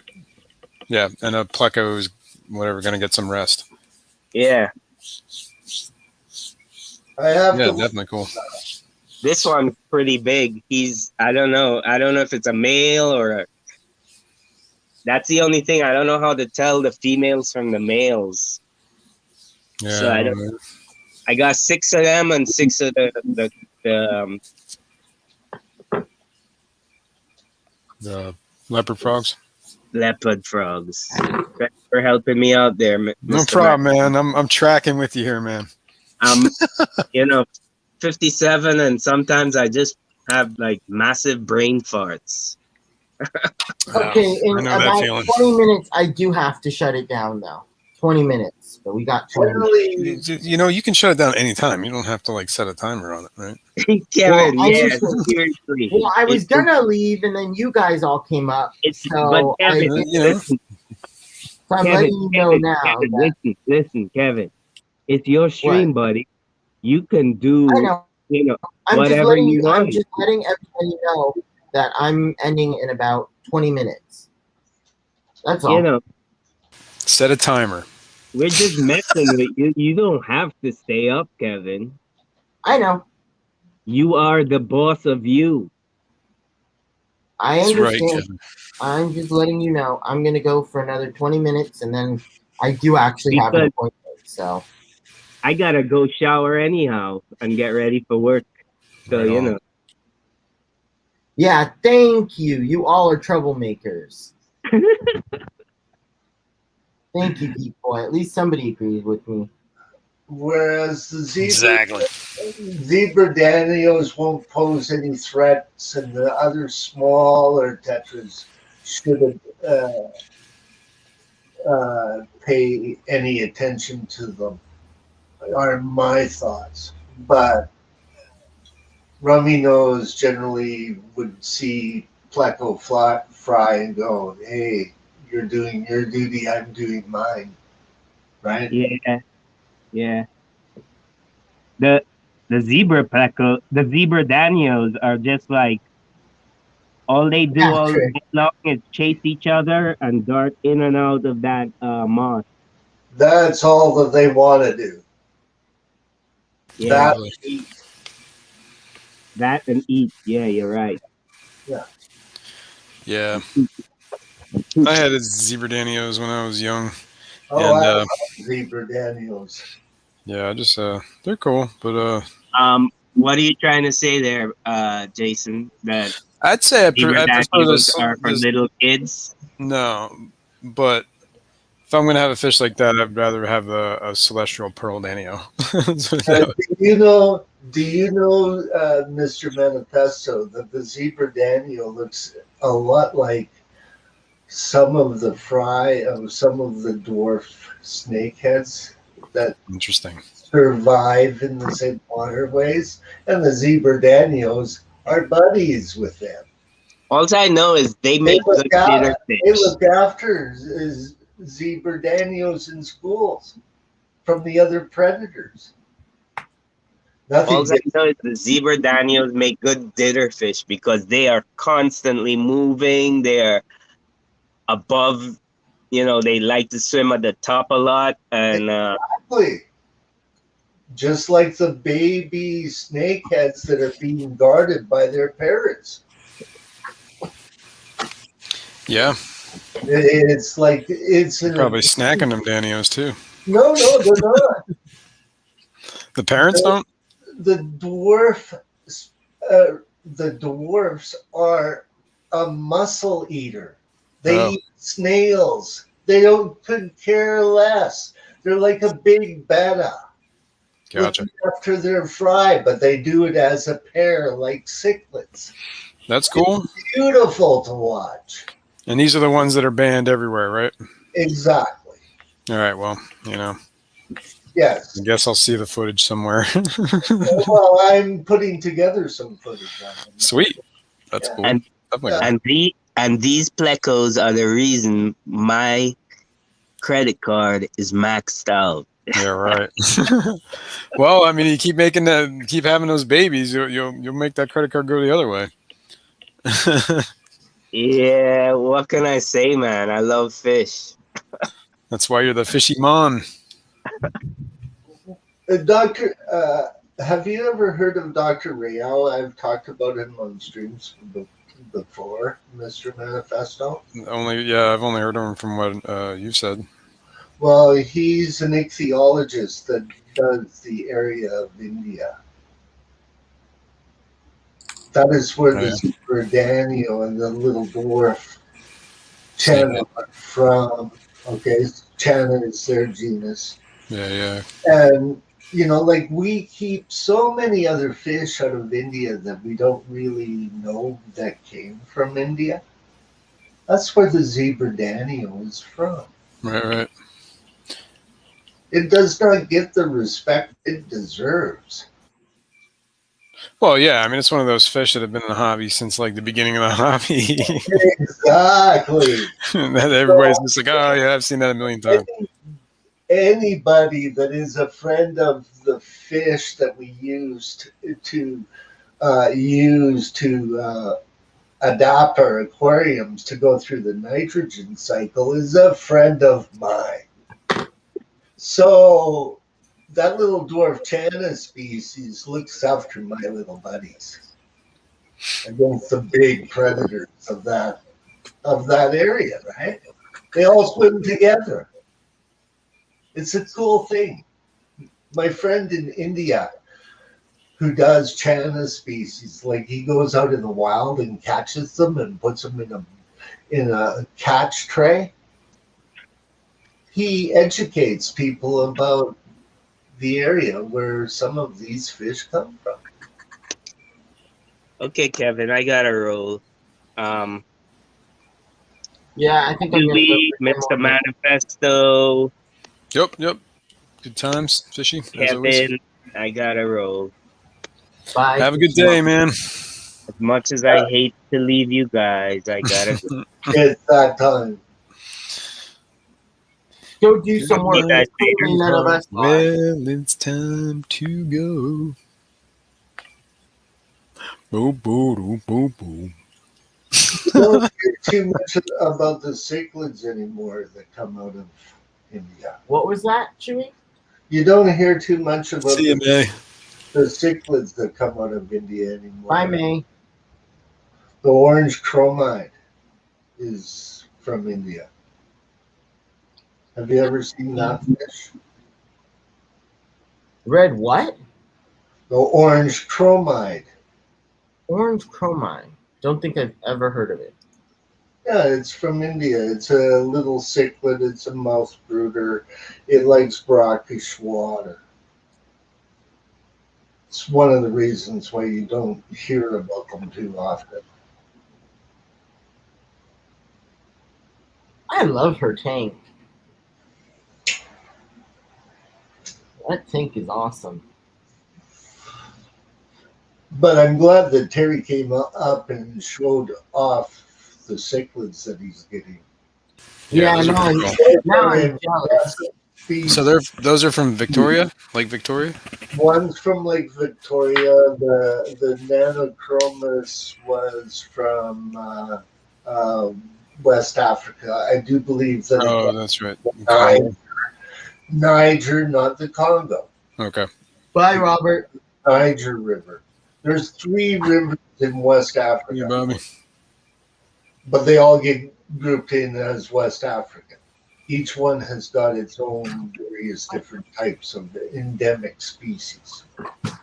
Each river system. It's interesting. Just like the lakes. Each lake has got its own endemic species.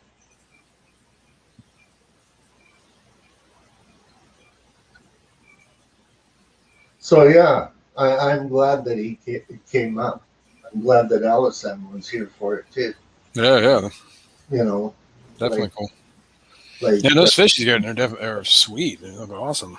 You know, anybody who's in Scott's club that helped him that is that knowledgeable, I enjoy having in the chat. Oh. Yeah. No, it was definitely cool. Yeah. Good times to be had. Educational. Exactly. Who would have thunk we would have learned something on Kevin's channel? Sorry, hey, Kevin. hey. I couldn't resist. You know what? You know what, Jason? Bye. Thanks, Jason. Bye. Well, Mr. Manifesto. Yes, sir. Mr. Kaler, do you know Bob? Kaler? I do know. I do. Yes, I know who he is. Yes. And myself are planning a chat about the fish we cannot keep in the hobby. Oh yeah. And the that will study be interesting. Which, because that's what I do. Right. I'm out there studying why we cannot keep dwarf snakeheads in Canada. And there are studies up here that is going on in them. Okay. You think that's ever going to be able to overturn that? I want to know why we can't freaking keep Asian arowana. That's a whole other can of worms. Oh, I know. That know is why, but it's also, that is also going to be discussed. Okay. I am actually putting together the actual video for Bob's and my interview today, basically. Okay.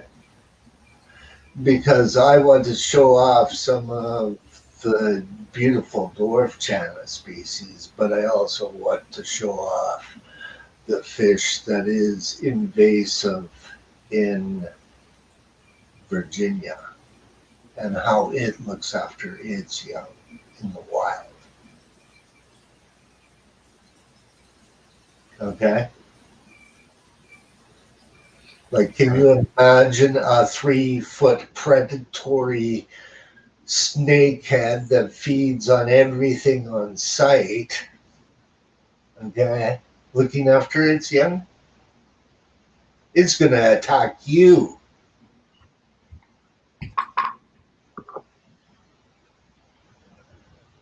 Yeah. Yeah. Yeah. Like the dwarfs are getting a bad rap. Like a real bad rap. They're nothing worse than a betta. But if they got out in certain parts of the United States, they could cause damage. There's zebra danios and all sorts of fish living in the southern states. Like it's due to the pet industry and the fish farms and the lack of biosecurity. I get that. But to keep a fish banned out of the country where it cannot literally live in its waterways gets a little bit sickening. Yeah, it's just one of those things. Meanwhile, we can knee-jerk reaction, I guess. We can buy a $5,000 Asian arowana and keep that. Right. But we can't buy a $20 dwarf chana. Really? Well, we can't even get arowana here. There's a reason behind that. It could very easily live in your waterway. Really? Yes, it's from Malaysia. In California, they have the same water. Yes. Huh. There is a reason that'd be bad. Why your country has banned it. even with a GPS thing in the fish, it would be a very invasive fish, especially in California. Okay, but can it reproduce? Yes. It's a fish. Of course it can. I didn't think arowana can reproduce all that easily. I didn't think arowana could reproduce that easily. They're very easy to breed. You just have to have a big enough facility to breed them. Oh. Or give them, nature. They'll kind of do it on their own. Right. Yeah. Yeah. Don't you think you learn from what has happened down in Florida? Well, I mean, that's a whole nother can of worms. Exactly. I'm doing a video right now that sort of started that invasion. There's two species of Clarius catfish. Do you know what they are? They are known as the walking catfish. One comes out of Africa, and the other one comes out of, guess where? India. Okay, I'm not surprised. India. Okay. So meanwhile, that was the first fish that was documented in TFH magazine about the invasion of Florida. Geez, how many have been introduced since then? Tons. Plecos, peacock bass. It's a fisherman's dream down there. They got a snakehead from Malaysia down there. It's a fishing derby area full of invasive species. Pleco, they eat pleco, don't they? Yeah. Yep, they eat peacock bass. They eat snakehead over in Asia. Especially that one. That one is one of the major food fish of that area of the world. That and carp. Okay, that's true, Geek Boy.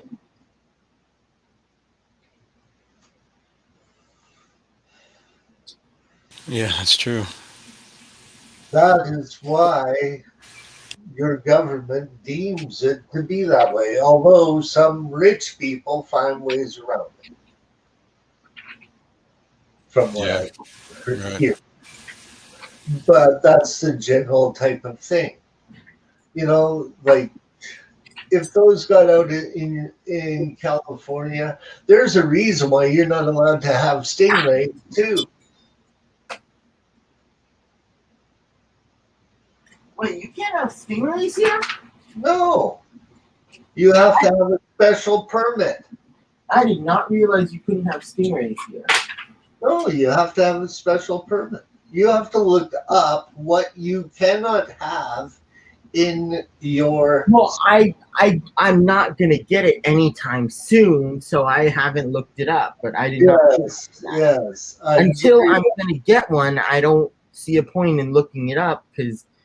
Well, a friend of mine out of Florida who handled discus and angelfish from Discus USA also handled, get a load of this, Asian arowanas, okay, and stingrays. But all of his sales of Asian arowanas would go through a transshipper in Canada. My craft. Oh. Okay. So I learned all about the laws of stingrays and Asian arowanas and all of that kind of stuff. Plus, I knew one of the old CITES directors from your country. Okay, I heard that about carp as well. Is that true, Geek Boy? And I emailed you. I hope you got my email.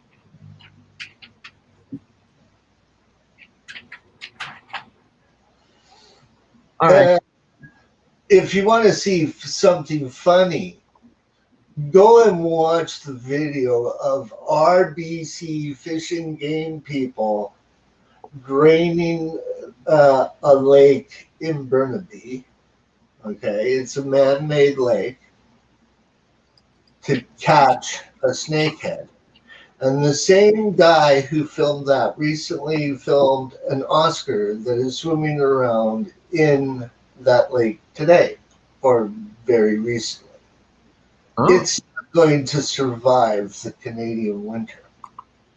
But due to the fact that one species of snakehead, just one, can live in Canadian waters, and that's the Russian snakehead,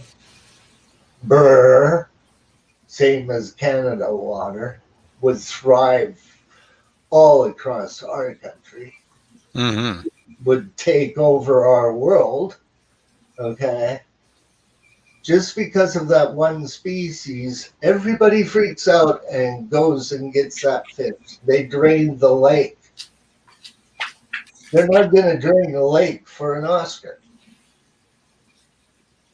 They know that that fish is going to die. Right. All right. Well, I do really need to shut this down. But Your prayers, man. Thank everybody for coming. Thank you for having me. Please like and subscribe if you haven't already. And I hope to do a video very soon. But thank you all for coming. Thank you, Kevin. Thanks for coming. Have a good one, everybody. All right. See you guys. Thanks for having me. Thank you, Kevin. See you. Thank See you, you, everyone. Chewy, for coming. And thank you, everybody else who came up on the panel. Thanks, Chewy. Thanks, everyone. Bye.